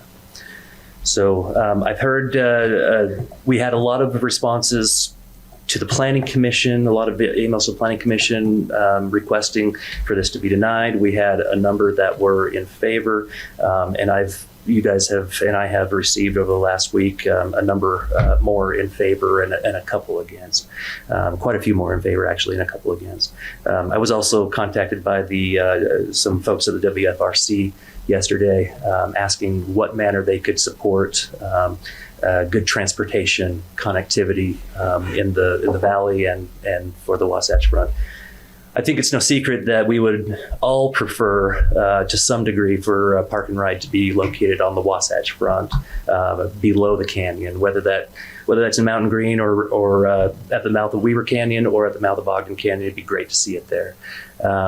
The applicant will probably explain to you why that's not as viable for them. It has a lot to do with how much time people want to spend on a bus. But Wasatch Front Regional Council also echoed that it'd be phenomenal if there was a way to get that on this side of the mountain. However, applicant isn't asking for that, and they don't have the property on this side of the mountain to do that. So I think that's an important constraint to consider. I think that gives my full presentation. Any questions for me, or did I leave anything out that you guys want me to address? I don't think so. If the applicant would like to come forward, you're welcome to. I would just ask that, in the interest of time, if it's something that Mr. Ewert's already covered, we don't have to hear that again necessarily, but you're welcome to add anything. Thank you, Madam Chair and Commissioners. I will amend my statements because Charlie did an exceptional job of covering many of the points. So I'll summarize. We did listen very carefully to the Ogden Valley Planning Commission, and we're very interested in incorporating the comments, not only that the public had at that meeting, but that we've received through other stakeholder meetings, and also sitting down and working with staff. And so what you have in front of you today is a culmination of responding and making sure that the agreement addresses everything that we possibly thought would make a very workable agreement for the community there in Ogden Valley, but also for us as a resort. So to abridge those comments, the 8 acres of the public recreation is now a guaranteed element within the development agreement. We additionally pushed and amended the plan to create a bigger buffer, specifically between the residential uses west of the property and the parking lot itself. We did take the number down that was originally proposed in the first development agreement that we had put together. One of the things that was of interest to the community also was to look at returning a wolf barn type structure to the site. And so although that barn itself wasn't worthwhile saving, we want to place that structure in a very similar format back on the property, along with the iconic wolf. The bus stop terminal, as was mentioned, was increased in size, but we also heard that the community would like us to consider, if it in fact is used as well as we intend it to be, that the wolf barn structure would be an amenity that could be used for that warming feature. One of the things also heard was about night lighting, and the dark sky ordinance just isn't enough. And so we beefed up the agreement with a commitment not only of when the lights could be on and off in terms of seasons, but also hours of the day, which I think is a really important feature for the community. And we committed to a timeline, which I think we all would appreciate, to change that site from the current outdoor storage to eliminate that. And if the city wants to work with us, it would begin as early as this summer to remove the storage that's there and also take down the structures, so we could actually also start to implement the improvements right away. As Powder Mountain changed ownership about 2 years ago, and Mr. Reed Hastings is here in person to and we thank him for joining us, because that began the immediate investment into the resort infrastructure and the extensive work on implementing and updating operations. At that time, we also started to identify aspects of the operations that needed attention. The resort was zoned specifically as a destination and recreation resort over 10 years ago, which many of you probably remember. And soon thereafter, the county and the Powder entered into the development agreement that's still in place today for the mountain acreage.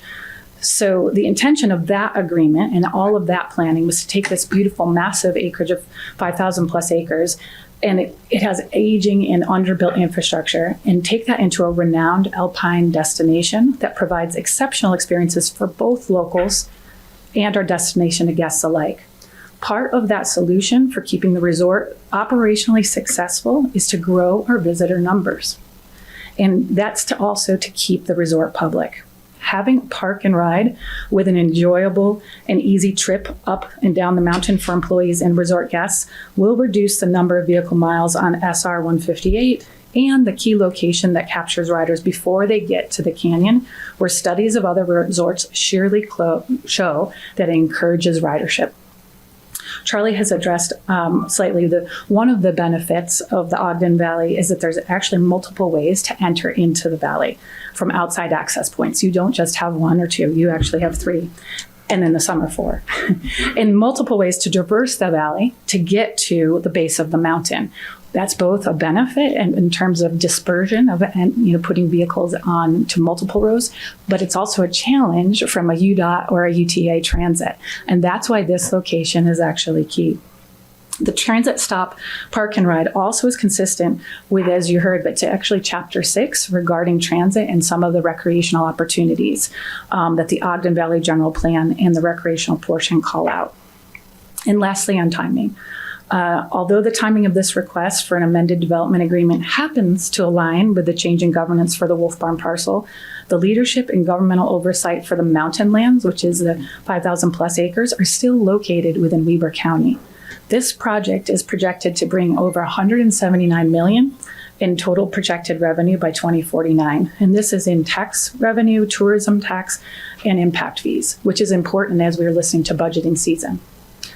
While we recognize the newly formed city creates a new political boundary that we will function within as a community-minded entity, and we look forward to the design review process with them, we also remain committed to the plan approved over 10 years ago and being implemented in Weber County now, with this recreation and transit parcel being key to the overall resort plan. With that, I'd like Mr. Hastings to have some comments. Thank you, Brooke. Thank you, commissioners. And the irony of this big investment in powder is I thought the private side would be really controversial. But in fact, it's been very successful and is generating lots of new property tax revenue. On the public side, we want to have great parking for everyone in Weber County. So 275,000 residents. And when they come up, they need a place to park and they would love to not go up the hill. It's very taxing on the cars. And we're offering free shuttle service from this parking lot.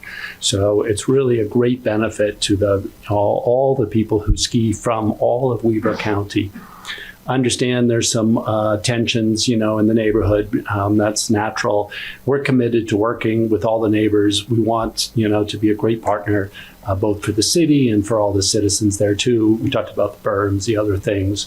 But again, the big beneficiary of this is all of the residents of Weber County. When they come up, they don't have to drive and they get a free shuttle. So I'm hoping that you'll approve it, and then we'll continue to work again with the city and with the community to make this a real asset.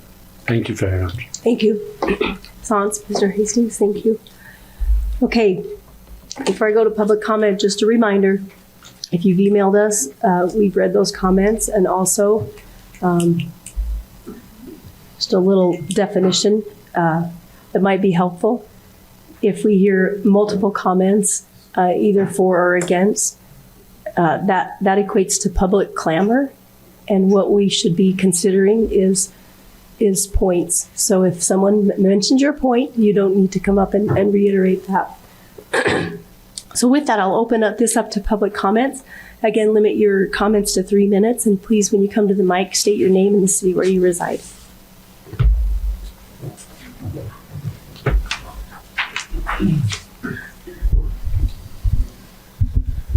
Chair and commissioners, thank you for the opportunity to speak. My name is Kyle Tolman, and my wife, Ton, and I are adjacent property owners and an adversely affected party. This application should be denied, not because of opinion, but because it fails to meet basic legal and procedural requirements. First, this application was not timely filed and not complete under published county deadlines and code. Required materials such as a traffic impact study, stormwater analysis, emergency services feasibility, cost-benefit analysis, and water and sewer acknowledgements were never submitted. There's also no evidence the application was ever formally deemed complete, yet it was rushed forward anyway. Second, this request attempts to use a development agreement to override existing zoning and a binding 2002 development agreement that permanently designated this parcel as open space with 0 development rights.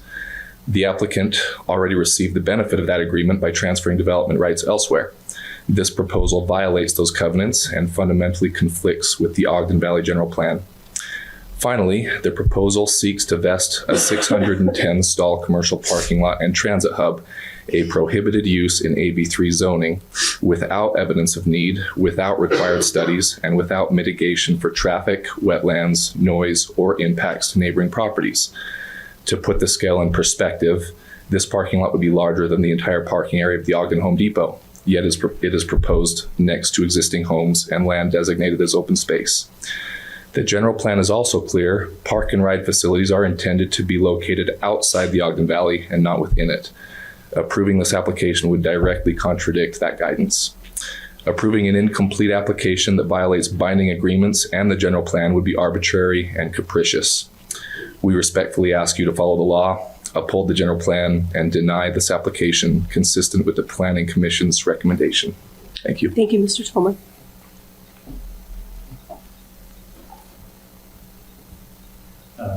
Good morning. It's still morning, I think. Yeah, Yes, we've got a it few minutes is. left here. My name is Cody Laws. I'm a resident of Huntsville, and I've been a patron turned employee of Powder Mountain. I have 2 kids who grew up in the Ogden Valley, going to Valley Elementary, Snowcrest, and access to outdoor activities and outdoor adventures has always been one of the best parts of living in the Ogden Valley and raising a family there. I've used the bike trails. We always called them the Wolf Barn trails near this area frequently over the years. It was actually where my daughter first rode a mountain bike. And seeing that as part of this development agreement, there will be kind of like a refreshment of that area and trails linking to pathways around the valley, I think is an incredible asset to the local community there. Beyond that recreational part, this project is a great step forward in addressing community need of winter driving. It can be very stressful for visitors, workers, anybody going up to the mountain. The Powder Mountain Road is no joke. Currently, there's not a great organized place for people to park and take transit. The Park and Ride is that missing link that would organize these pickup points, reduce the number of cars on the road during storms, and create a foundation for a safer, more reliable shuttle system in the future. Along with that, having a clean, safe, not like right next to one of the only bars in Ogden Valley, place to drop my kids off to catch this transpo with professional drivers would be incredible service to the community. Also, Commissioner, as you mentioned earlier, tourism has such a strong economic impact on our state and our county. This would allow people coming from abroad to be able to get their part of Powder's greatest snow on earth without having to consider the stresses of navigating that road. I believe it reflects what our community has consistently asked for: safer winter travel, improved recreational opportunities, and thoughtful design. I urge you to support this initiative. Thank you. Thank you.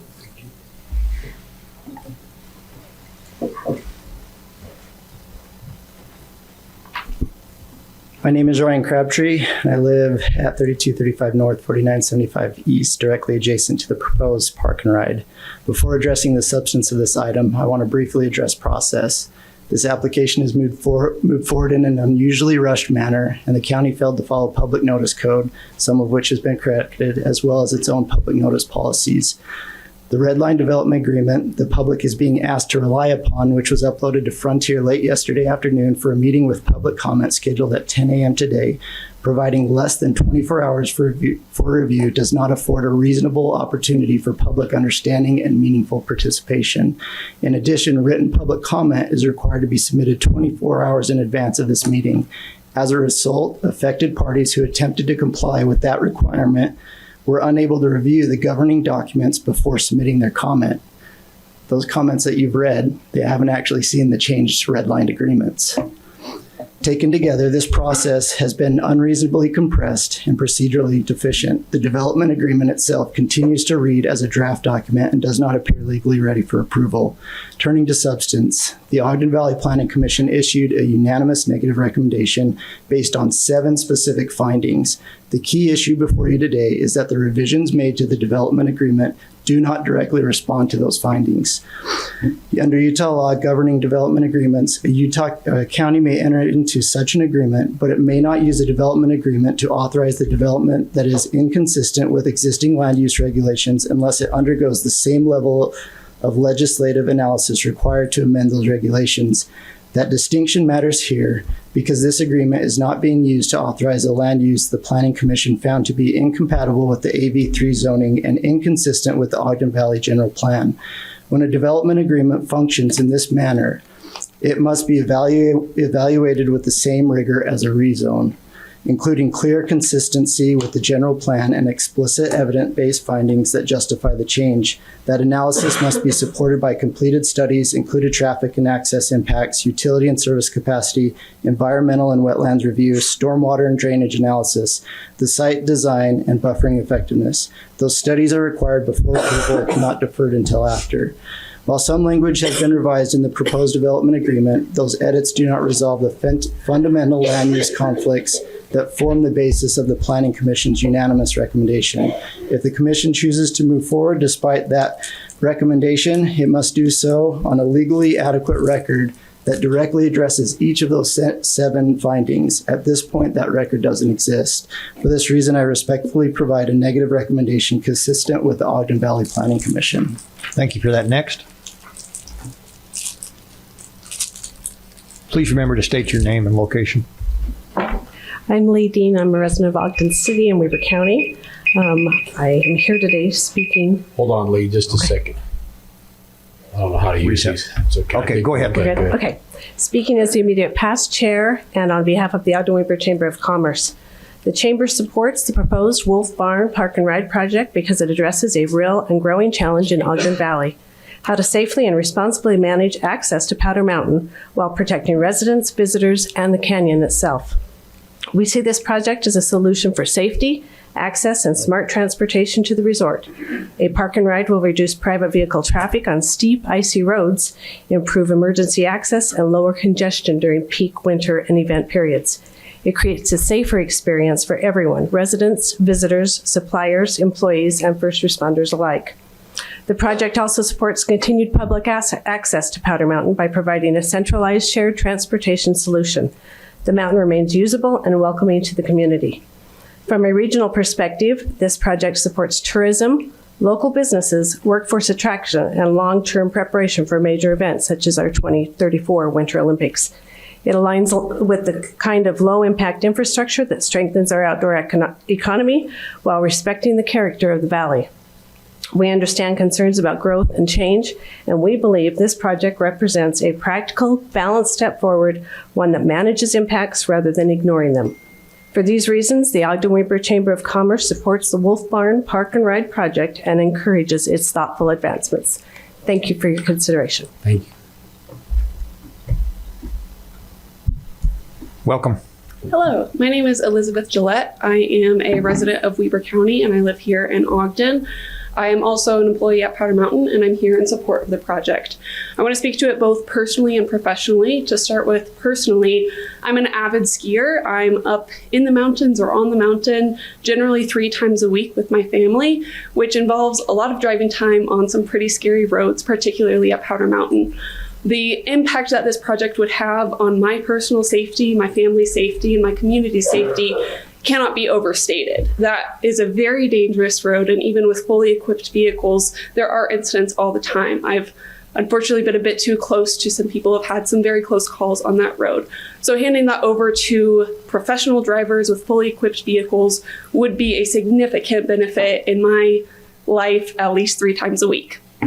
Additionally, I do want to talk about the location of the proposed project. I think it is in the prime location that would encourage use, and alternatives where a park and ride would be located farther away or in the valley simply would not be sufficient.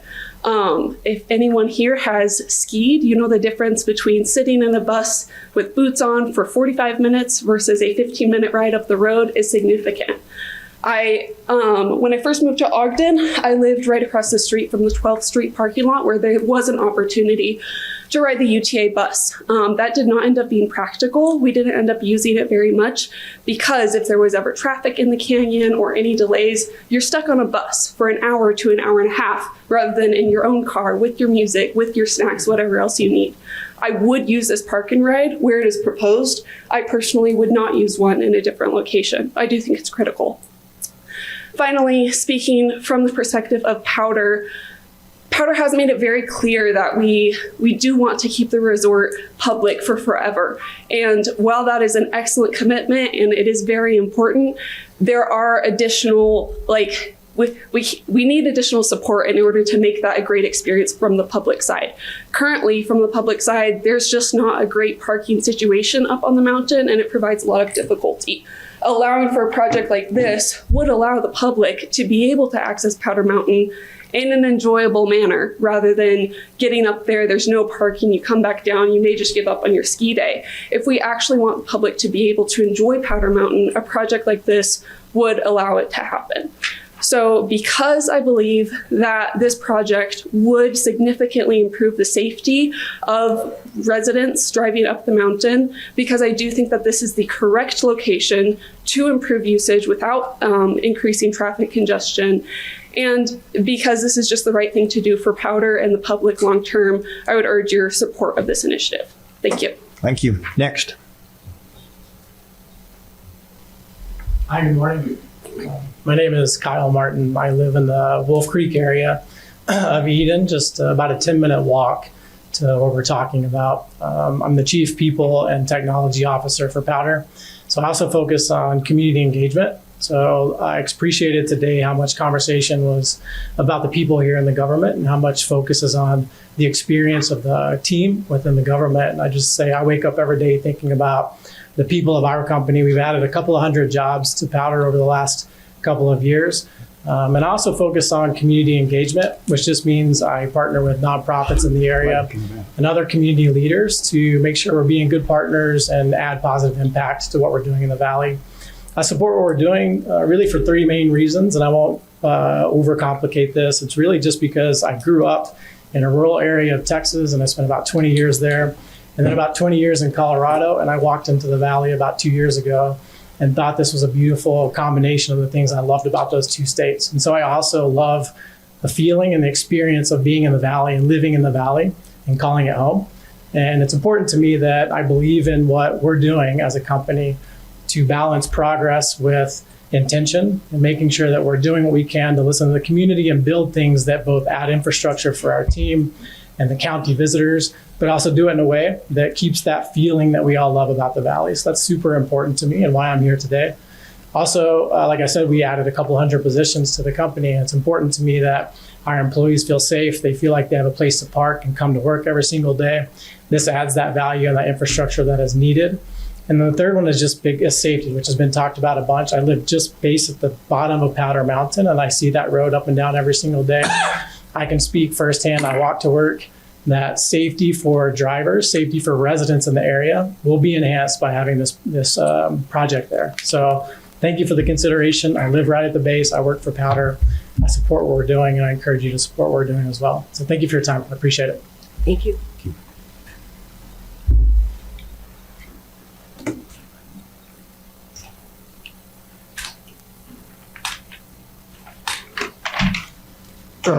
My name's Orville Peterson, and I live at 3218 North on Powder Mountain Road, which is basically across the street from where they proposed this parking lot.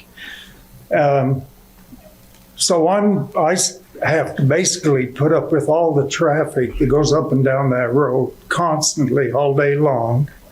And Charlie mentioned that he's walked the houses to the west. I wonder if they've taken any consideration to the houses to the east, which would be me, where I have to look across the street to see this and the fumes and the traffic and everything that's going to be involved with this, you know.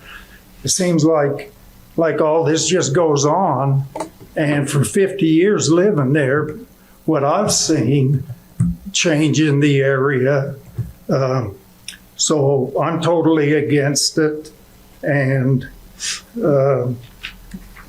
thank you for your time. Thank you, Mr. Peterson.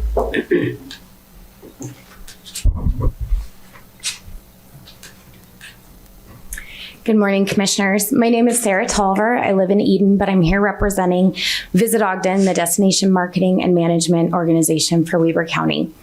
Our role at Visit Ogden is to support the visitor economy in a way that strengthens community, protects place, and enhances the quality of life for the people who live there.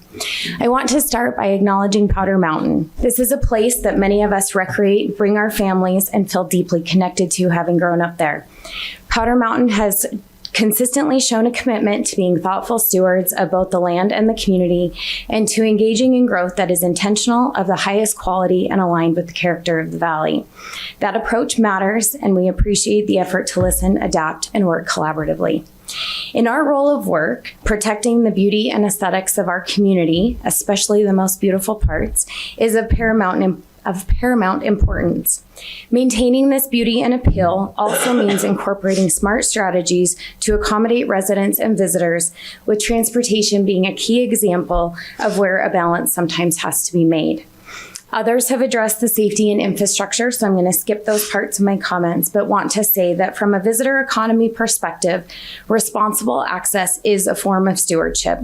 When we manage transportation and circulation better, we reduce the strain on surrounding areas and our natural resources.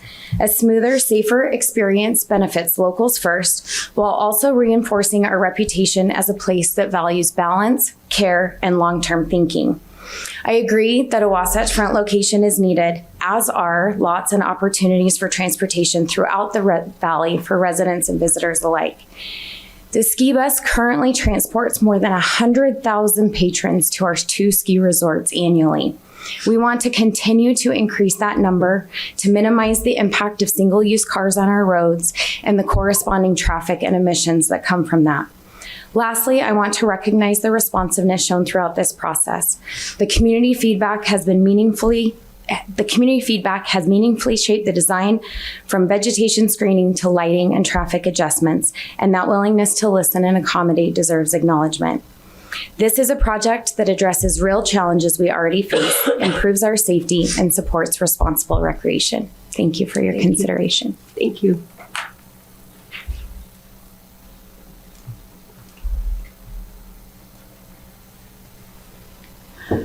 Excuse me, I'm Jan Fulmer, Eden, Utah. May I please approach the commissioners with something? It's pictures. Sure.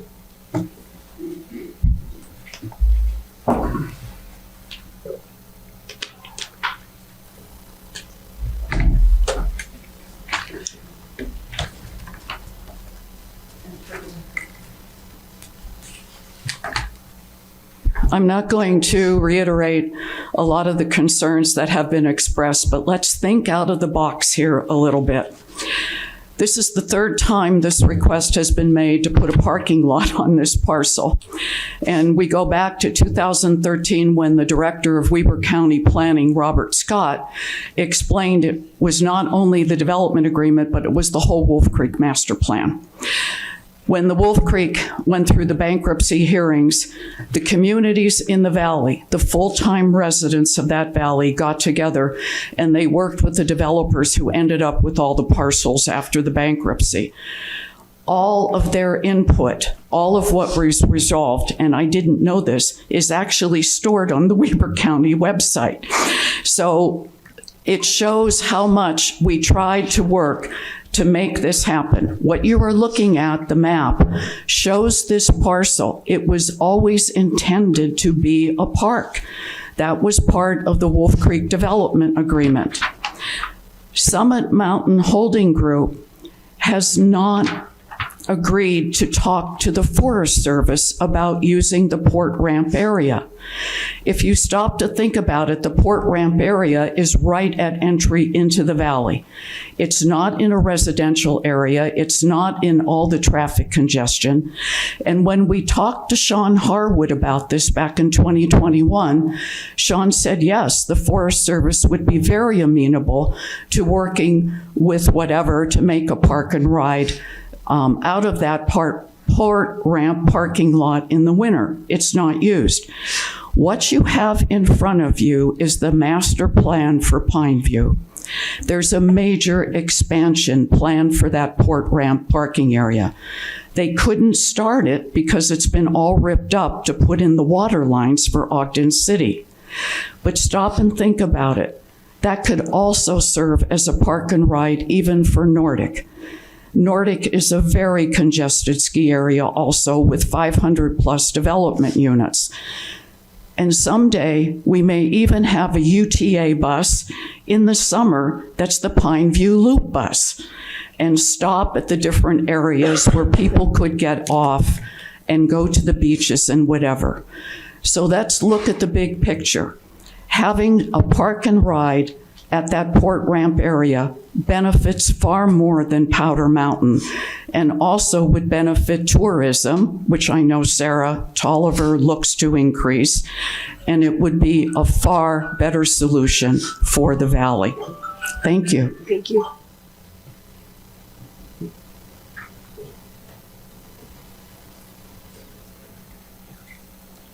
Afternoon. My name is Ashley Crantis. I'm an employee at Powder and I live on Grant Avenue. Prior to being hired, like a lot of folks at Powder, I was a guest for several winters snowboarding and recreating up there. I'd appreciate a park and ride at the foot of Powder. One key factor I was thinking about is the efficiency. As someone who's taken public shuttles, employee carpool, UTA buses to the top of the mountain, all those were in different pickup locations, and that leads to it being pretty disorganized and more of like a scattershot approach. And that leads to really unpredictable spikes in traffic and when people are coming up and down. And I was just thinking that for winter, others have mentioned safety, so I won't continue on about that too much, but I think it'd be smoother, more reliable to leave the transit to individuals who are familiar with the roads and drivers who are trained in those routes. They're using vehicles with appropriate tire grading and safe brakes. And then summer and shoulder seasons, it would be able to maximize the mountain landscape for recreation and nature. So thank you. Thank you.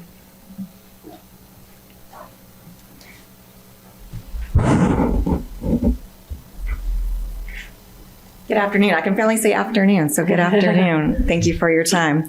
My name is Kelly Pendleton. I am also a resident of Weber County and am here today representing Ogden City Economic Development. Powder Mountain plays a critical role in our region's economy. They are investing in making a world-class resort while staying grounded in what makes this community unique. There may have been other plans, but this is a chance to really partner with someone who has the resources to invest and improve this community and the communities around. These kinds of investments matter. They create stable jobs and support local businesses, as visitors not only come here to ski, but to sleep, to shop, and to eat at our restaurants and many other retail stores, not only here, but in the surrounding communities. Powder Mountain employs nearly 900 people. They are our neighbors, families, and community members whose livelihoods depend and directly tied to the success and sustainability of that place. When I first met their team, I was impressed by their commitment to partner with the community, to learn more about our culture, and to want to keep Powder local, to ensure public access. That is critical, to ensure public access. We've talked about the safety, so I won't go over those notes again. But again, I don't think we can overemphasize the importance of safety on wintry, slippery roads up the windy canyon. We should be proud of a resort in our region that's making long-term investments that reflect the respect for our community and a community for shared prosperity. From an economic development standpoint, from a safety perspective, and from a quality of life perspective, this is the right project at the right time, and I humbly ask for your support. Thank you. Thank you.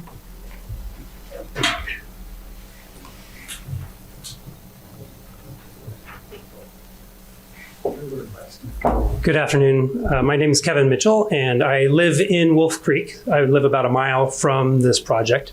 I also am the Chief Operating Officer at Powder Mountain, and I wanted to talk to you about why I support this project, both as a resident and as an employee.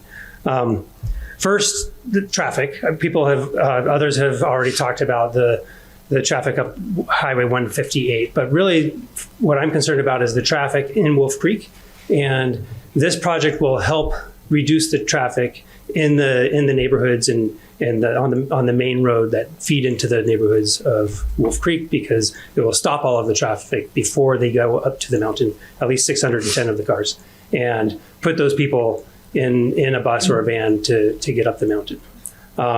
So traffic is one important piece. Also, beauty is another, and this project is designed to increase the beauty of the project area rather than otherwise. And between the berms that we plan to place and the vegetation, this will really very much improve the nature and the beauty. And then as well as the park and bicycle park that we're planning on enhancing in the area as well. So traffic, beauty, and then the other is convenience. So people, you've heard from employees and guests that like to get up on the mountain. And a lot of people really don't like the road up there to drive it.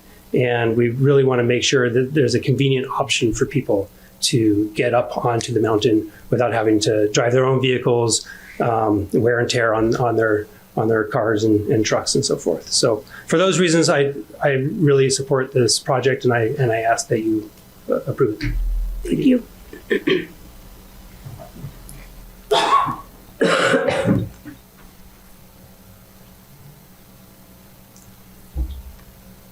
Hello, my name is Brandon Bingham. I'm a long-term resident of the Valley, Weber County. Currently live in Eden.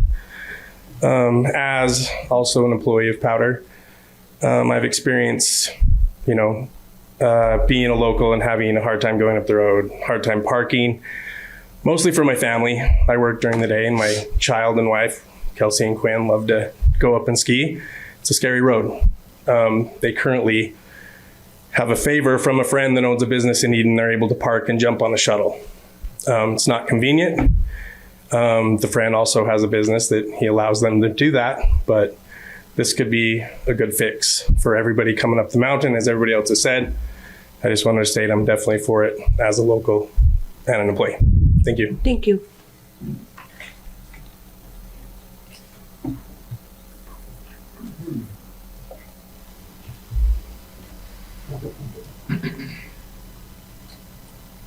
Good morning, Commissioners. You probably know me, but Gary Fulmer, Eden. I'd like to say location is very important here. The Ogden Valley Plan has nodes that are supposed to be center city, and this development is right in the middle of one. You're taking away Wolf Creek, putting development in there, and putting in 600 plus parking spaces in there. It's likened to Home Depot. Well, Home Depot is not allowed in the valley, but you want to put a parking spot in there. What I would like to say, I don't think there's any argument how difficult Powder Mountain Road is and how dangerous it is. I have seen accidents on there myself. Something needs to change. There's no doubt about that. But the location is the problem here. I don't think there's anybody going to argue that a better spot. Now, someone else who I know brought up the fact there's another alternate location in the valley, and that's down by Pineview. The Forest Service has authorized already expansion of that parking lot. It is funded. It is going to happen. So my suggestion is, yes, let's recognize the fact we do need to do something with the valley traffic, but we also have a better location that would service both Snow Basin, Nordic Valley, Powder Mountain, and in the summer, even the reservoir. So let's make it a multi-function spot instead of just isolating for one mountain and one parking area. Thank you. Thank you.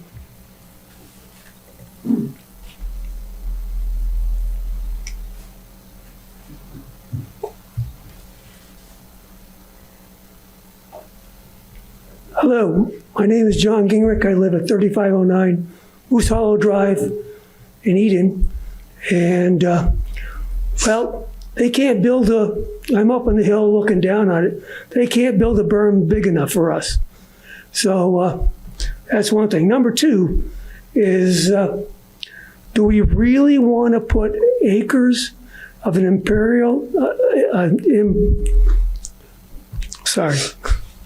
of an impervious barrier on a sensitive water area? I think not. Number three is this project even necessary? As you're aware, that next year that Powder Mountain is going to remove the Sunrise Lift, and it's going to take away the public access to over 1,000 acres. And I don't think they understand the anger of the season pass holders, and the sales are going to crater. So the need for this parking lot, in my mind, is just not there. Thank you. Thank you.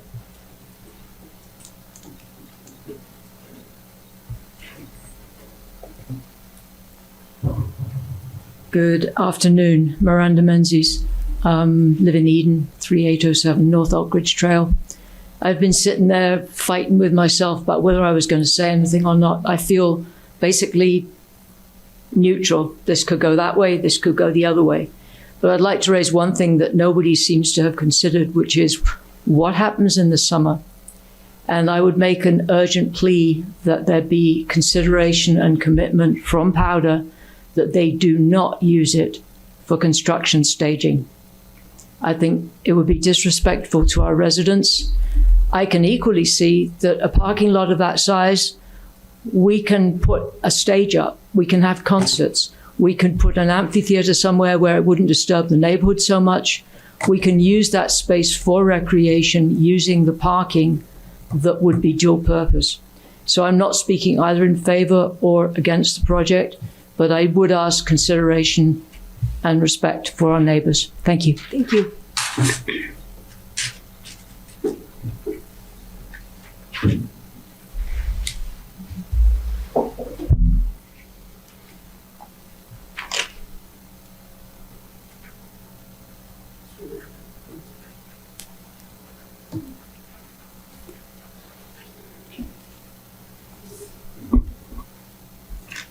Good afternoon, Madam Chair, Board of Commissioners. I have a letter here from Tana Tolman, who's not able to be here today because she's caring for her children at home. And she's asked that you would allow me to have her 3-minute time along with mine. I'll do my best to move quickly and maybe I won't need it, but I hope that's appropriate. I've seen it demonstrated in other meetings in Weber County Planning Commission and this commission. My name is Bill Wright. My address is 203 North Valley View Drive in North Salt Lake. Thank you for the opportunity to address you today on this topic. For this agreement, which was made available to the public less than 24 hours ago, your agenda was actually posted way before the agreement was made available about 3 o'clock yesterday afternoon. I'm a retired community economic development director with a 40-year career serving in various capacities as a planner right here in Weber County, the community development director for Ogden City, the planning director for Salt Lake City, the largest city in our state with incredibly complex land use planning issues, and the community economic development director for Layton City. So to speak, I've been around the block here in the state of Utah in land use planning and development world. So during my career, I learned a valuable lesson that I'd like to share, and I taught my employees, my colleagues, and the elected officials that I worked for.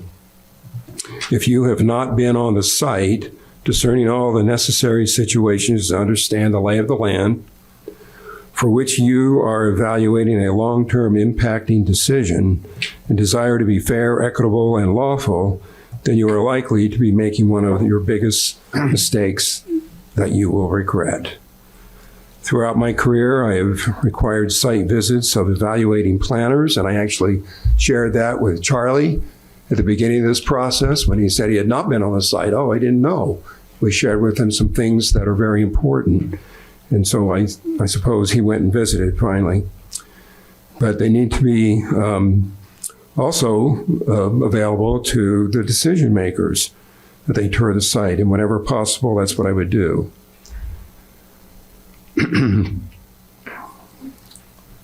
So I ask you, commissioners, have you and your planning director and your county attorney assigned to this agreement walk the site, discern the situations, and apply the details of this hastily prepared agreement so you can fully understand the impacts upon the community and the adversely affected property owners that own property adjacent to this site, and to more fully understand the impacts they will live with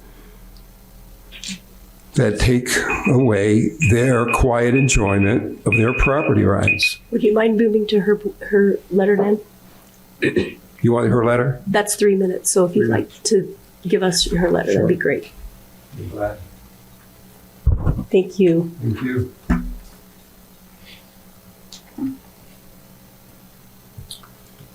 Have you been in their backyards and their homes to understand the detailed words of this agreement, which you are being asked to approve with only a few hours to fully understand? Have you stood in their backyards, put up a 5-foot piece of wood that represents a 5-foot berm to see how it supposedly fully blocks the view of the parking lot and the operations, to provide the mitigation of this prohibited use to the west boundary properties? If you do not fully understand the implications of the words of this recently proposed agreement that has substantially changed since it was first submitted, almost nowhere near the same, then I would suggest that you pump the brakes on this proposal until you do understand.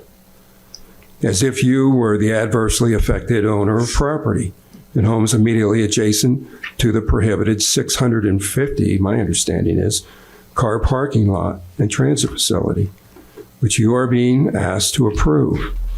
Haste will result in disappointment and regret, with the post-decision feeling of, oh, had I only known, I would have not done that. We have all had those feelings in our decisions of life. You have a chance right now to not do that. Rick Grover said to me yesterday that developers and landowners have fear of the future city government, to which my response is there should be fear of the hasty decisions being made without complete understanding of their long-term implications, even their unintended consequences. Your constituents include the citizens of Ogden Valley. You still represent them in your local government capacity as elected officials. Please consider them with equal value as you make this decision. Lastly, because of the speed at which you are processing land use regulations in the county with 50-year impacts and consequences, there are mistakes being made following the Utah Code and Weber County Code, as has been demonstrated with processing this application and recently others that I'm aware of. I've been following this application process for the last 1.5 months, I suppose it's been, and it's been a bizarre, to say the least. It's been very difficult to understand, even with my long career experience. At times it appears staff was withholding some information or on the application or misstating codes, or not aware of codes requirements to review the application. If you are pressed, I have one sentence, please. If you are pressed I'm sorry, that's been 6 minutes. for a Thank decision you. today or in the coming weeks without full understanding of the words of the agreement, please, like business, I would ask them to deny this application. Thank you.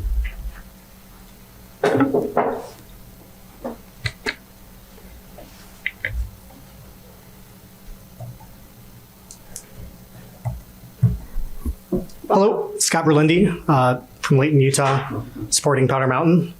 I'm the Director of Parking and Transportation. I have worked in the ski industry for over 18 years at multiple different resorts in 3 different states. When I first started this role at the mountain, I was amazed that something like this did not exist. I would like to clarify on some of our previous comments around the port ramp and the use of the port ramp. I personally have talked with the Forest Service, and the port ramp parking was put on hold due to the construction projects, and it has not still been approved.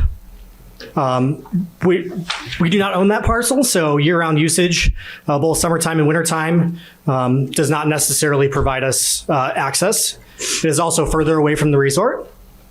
In my experience, closer parking to the resort, such as this park and ride, does provide the convenience and access and will increase usage. My goal in my position is to increase ridership. I want to see UTA full, and I want to see all of our shuttles going up and down the mountain. In my first year, transportation at the resort like this didn't fully exist. We provided just several shuttles up in the morning and several shuttles down in the afternoon and evening for team members and community members. Under my organization, we have increased this to all-day access, both for our team members in the valley as well as our residents. We created a residents shuttle, and we have gotten great comments around the shuttle usage in the wintertime. That being said, our residents are still looking for a place that if they're not directly on the shuttle route to be able to drive to and ride the shuttle up the mountain. Right now, that does not fully exist. So providing this in this location not only provides them convenience and the chances of them using it more, it once again keeps less vehicles off the road and leaves the driving to my team. So I'm strongly in support of this in its location, being convenient in its location, so that way our guests are not driving out of the way and riding on a shuttle further than what they already have to. Thank you. Thank you. I promise I'll be fast. My name is Valerie Walker. I live at 3428 North Wolf Creek Drive. So we're right across from where the parking lot would be, and a little bit north of that. We're just under 6.5 miles from Powder Mountain Resort, and we are the last horse property you will see on your way up to Powder Mountain Road, although we don't have horses. I'm going to tell you a story about my son. He's 14. He goes to Snowcrest up in Eden. He and his friends last week were looking forward to going to Powder Mountain when they opened on Friday night for night skiing. And it's a hobby that, these teenage boys like to do, and the parents support it. We all signed off. They were going to take the shuttle that stops behind the pizza place. Great. They go to buy their tickets and they're sold out. How can they be sold out? On the night before, I had seen Powder Mountain doesn't even have snow. They were moving it from the parking lot to the mountain, but tickets are sold out. I mean, that's crazy to me. So all weekend long, I've been thinking about it. And it turns out, from what I could Google, and Google could be wrong, they only sell 1,500 daily ticket passes a day. And in my mind, I'm still working off that 800 person number. And if everybody's carpooling, do we have enough people that need 610 or 800 parking places? And I'm still thinking about it. And we drive by Valley Market and we're like, okay, that's, 16 times the size of Valley Market's parking lot. And people complain they can't get a parking spot at lunch. I can always pop in real quick. Not ever a problem for me. So a few weeks ago, in the Tuesday night meeting when this was proposed, they were saying that parking lot, but that they're using for a shuttles transport stop behind Valley Pizza and behind the Thai place and by the liquor store, that's not being utilized to its fullest capacity. You can go in there anytime and find a place to park. Powder Mountain acknowledged that they have plenty of parking there. Their cup isn't runneth over in that parking lot for employees, for families, for day ticket holders. So they still have unused parking places that they can use, right? So fast forward Sunday, I'm in the line at McDonald's and all we do is scroll through our phones, Instagram for me specifically. And it was an article about Powder Mountain and the $4 million houses that were being built up there, and a light bulb went off. And I was like, well, crap, if I was building a $4 million house, I don't want to look at a 600 or 800 parking lot capacity parking lot. I don't own a $4 million house. I don't own $1 million house, but they want me to look at a 600 or 800 piece parking lot, and they want me to see the cars coming and going. I love that people are in support of carpooling and shuttling. I'm for it too. I just don't want it in my neighborhood. Is there anyone else? Okay, seeing none, commissioners, before we close the public comments, I'd like to go back to, we missed a public comment, sorry, Andy. Public comments for the Community Block Grant Program. Chad, you sorry, mentioned that Commissioner Andy Wallace. might want to speak, and then Yeah, I wasn't paying enough attention, but I would like to give Andy the opportunity to come up and give you a presentation on the project that she's looking at applying for. Thanks, Commissioners.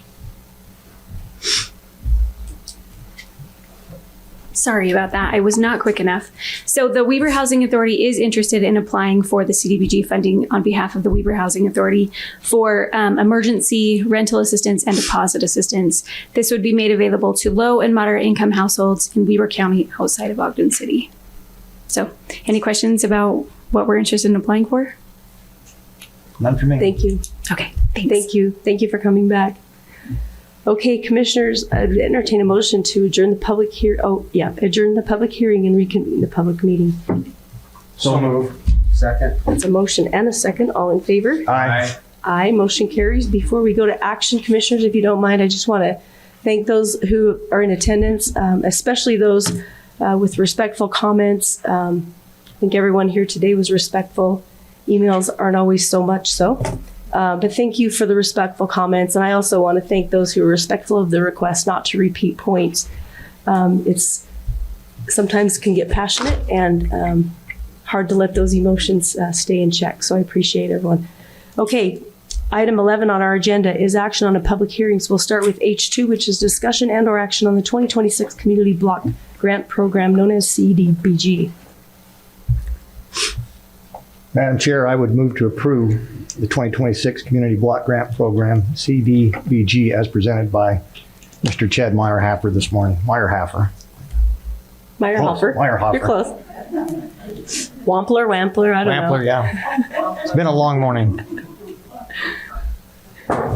I'll second that. Resolution 65-2025. I'm getting a no. No, that's There's no resolution. That's H2. Thank you. No resolution. Okay. Just an okay. Okay, fine, Greg. No problem. Okay, I have a motion and a second. All in favor? Aye. Aye, the motion carries. Item H4, request for approval of Resolution 65-2025, amending the operating and capital budget of Weber County for the 2025 calendar year. Motion to approve Resolution 6025 as was presented by Ms. Ebert earlier today. That's 65-2025. That's what I meant to say. I thought I knew so. what you meant. I'm going to second that. Okay, I have a motion and a second on that. Roll call vote for Resolution 65-2025. Commissioner Harvey? Aye. Commissioner Faur? Aye. Chair Bolos? Aye, motion carries. Thank you. Item H6, request for approval of a development agreement to preserve development rights, timing of project development, and overall project layout for approximately 19.32 acres located at approximately 700 South, 7900 East, Huntsville, Utah 84317 in the AV3 zone. The file number is ZBA 2025-12. Madam Chair, I need to make a motion on this. First, I'm going to declare a potential conflict of interest since I do have a potential interest in this property. And the second motion I need to make is under the suspension of the rules. Under our commission rules, I'm going to ask to be recused from placing a vote that's required under state code and also under our rules. So just ask your permission, and I'm going to make sure that I meet the legal requirements on that, Chris, because I'm sure it'll be written up. To declare a conflict of interest, yes, it has to be done in an open meeting. So thank you.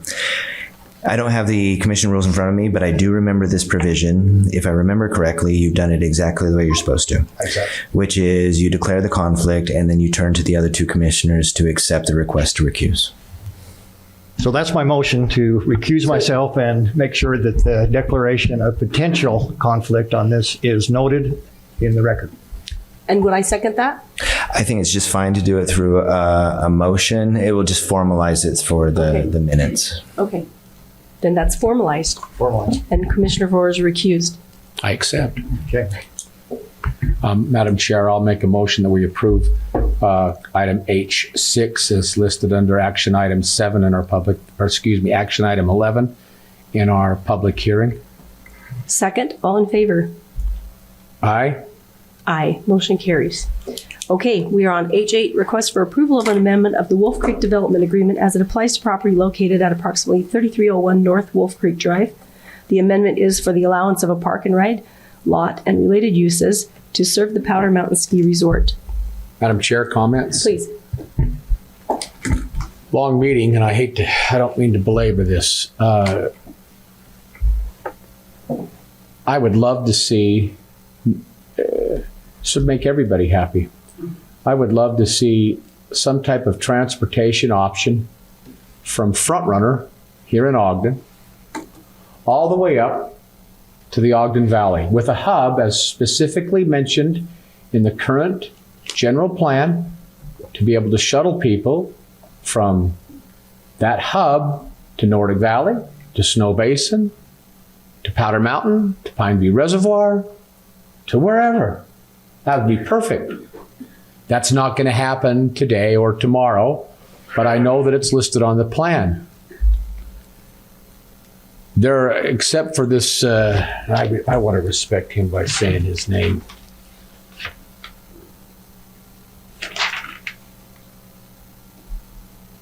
John Dingret. Sorry if I pronounced that wrong. He may be the only person that, well, Gage, sorry. I skied up Powder Mountain weekly since 1972.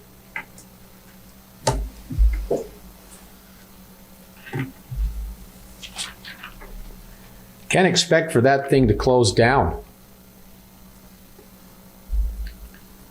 That's we all, and I was actually thought, this isn't moving that the employees, and I don't think they're under any kind of stress or duress to come and make comments here today, but they like the ride up there. I remember the drive up there in a two-wheel drive car, by the way. It wasn't four-wheel drive car, back and forth. I think we need a transition. We need a transition solution.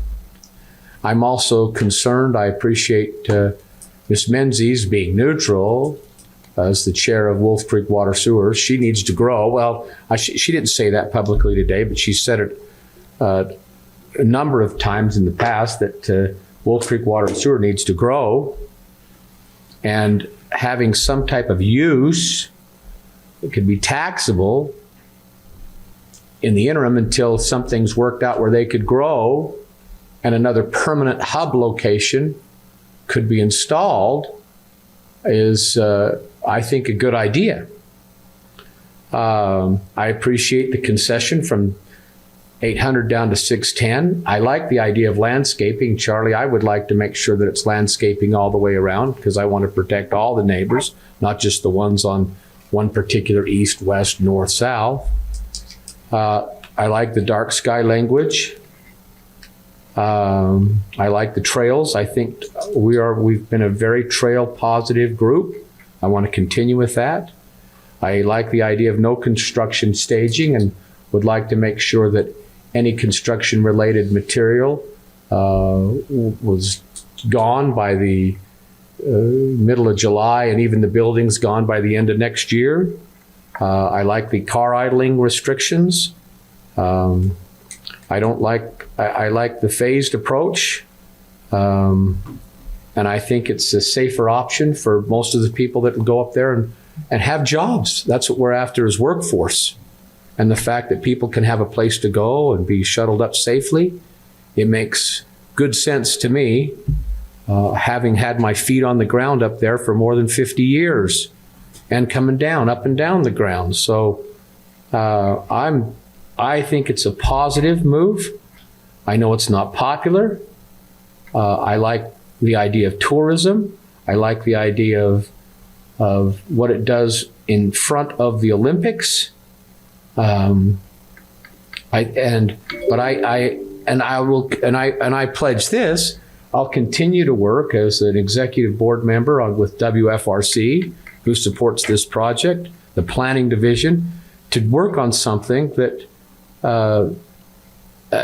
can get people from this side of the mountain to that side of the mountain without having to drive up the canyon. And I want it said, and I'll say it publicly.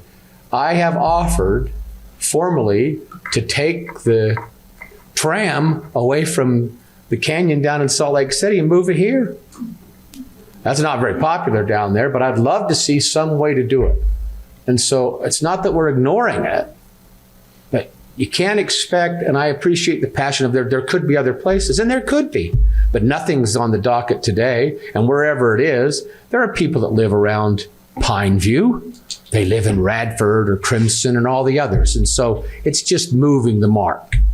And so that I would make, Madam Chair, when you're ready, I'd like to make a motion that we approve this with some of those things in the development agreement that Charlie brought out. We'll go to you for comments, Commissioner Thrower. Yeah, I'm fairly familiar with this after passing this on probably 3 or 4 times a week for the last 70 years. Not all 70 years was I driving, though, by the way, just before that gets put in the paper.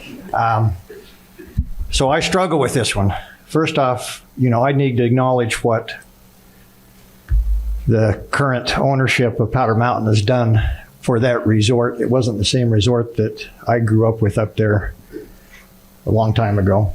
And I know Mr. Hastings taking a great interest in making sure that the public continues to have access to that.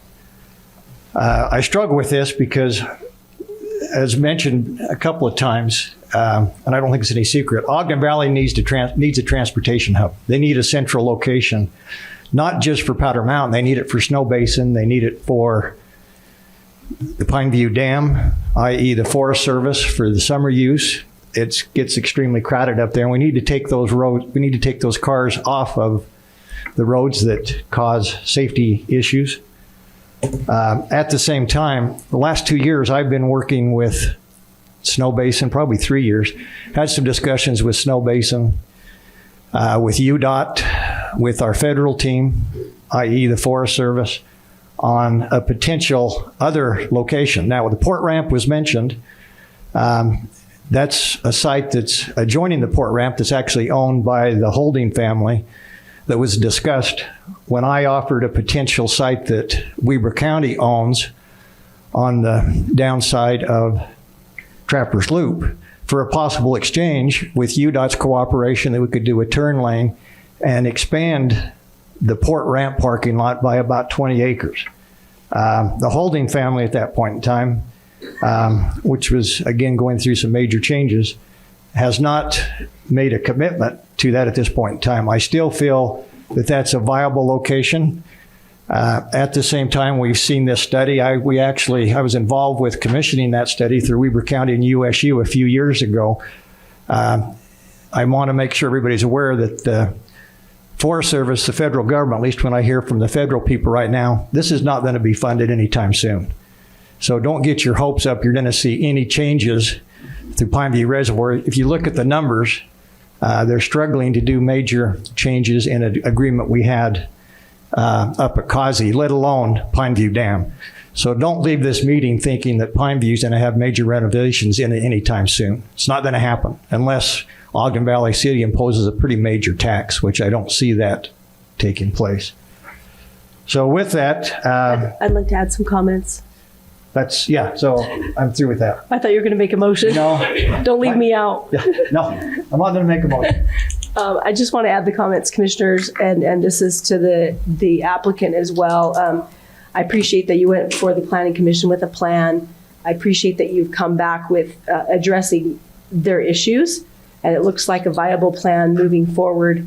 I would like to see it go back to a hearing with the Planning Commission with the proposed changes. And Ms. Hans, I appreciate the meeting we had, I think it was 2 weeks ago, when you said we'd like to move forward with the county or with the city. So I hope that it goes with the city.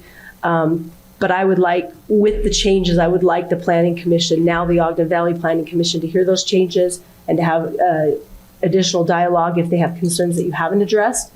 Because I don't think this is a bad location. I don't think it's a great location either. But if it can work, then I would love to see it go forward that way. So those are my comments, Commissioners. I'll leave the motions up to you.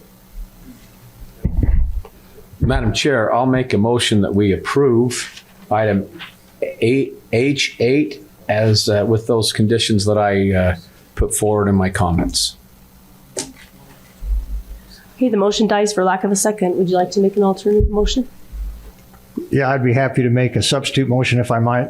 And again, I would encourage the applicant to work with the new city. And because of the time frame, and at the end of the day, this is a rezone. I've held firm on my position that I'm here to hold rights, but I'm not here to give additional rights. This appears to me to be additional right, even though I feel, somewhat hesitant in this because I understand that road. I understand the safety issue. So it's very difficult, but I'm going to make a motion we hold. I'll second that. All in favor? Aye. Aye. Nay. Thank you. Motion carries. Item I, Commissioners. Please. 2-1 again, 2-1. You gave it a good motion to adjourn. Second. All in favor? Aye. We're adjourned. Thank you.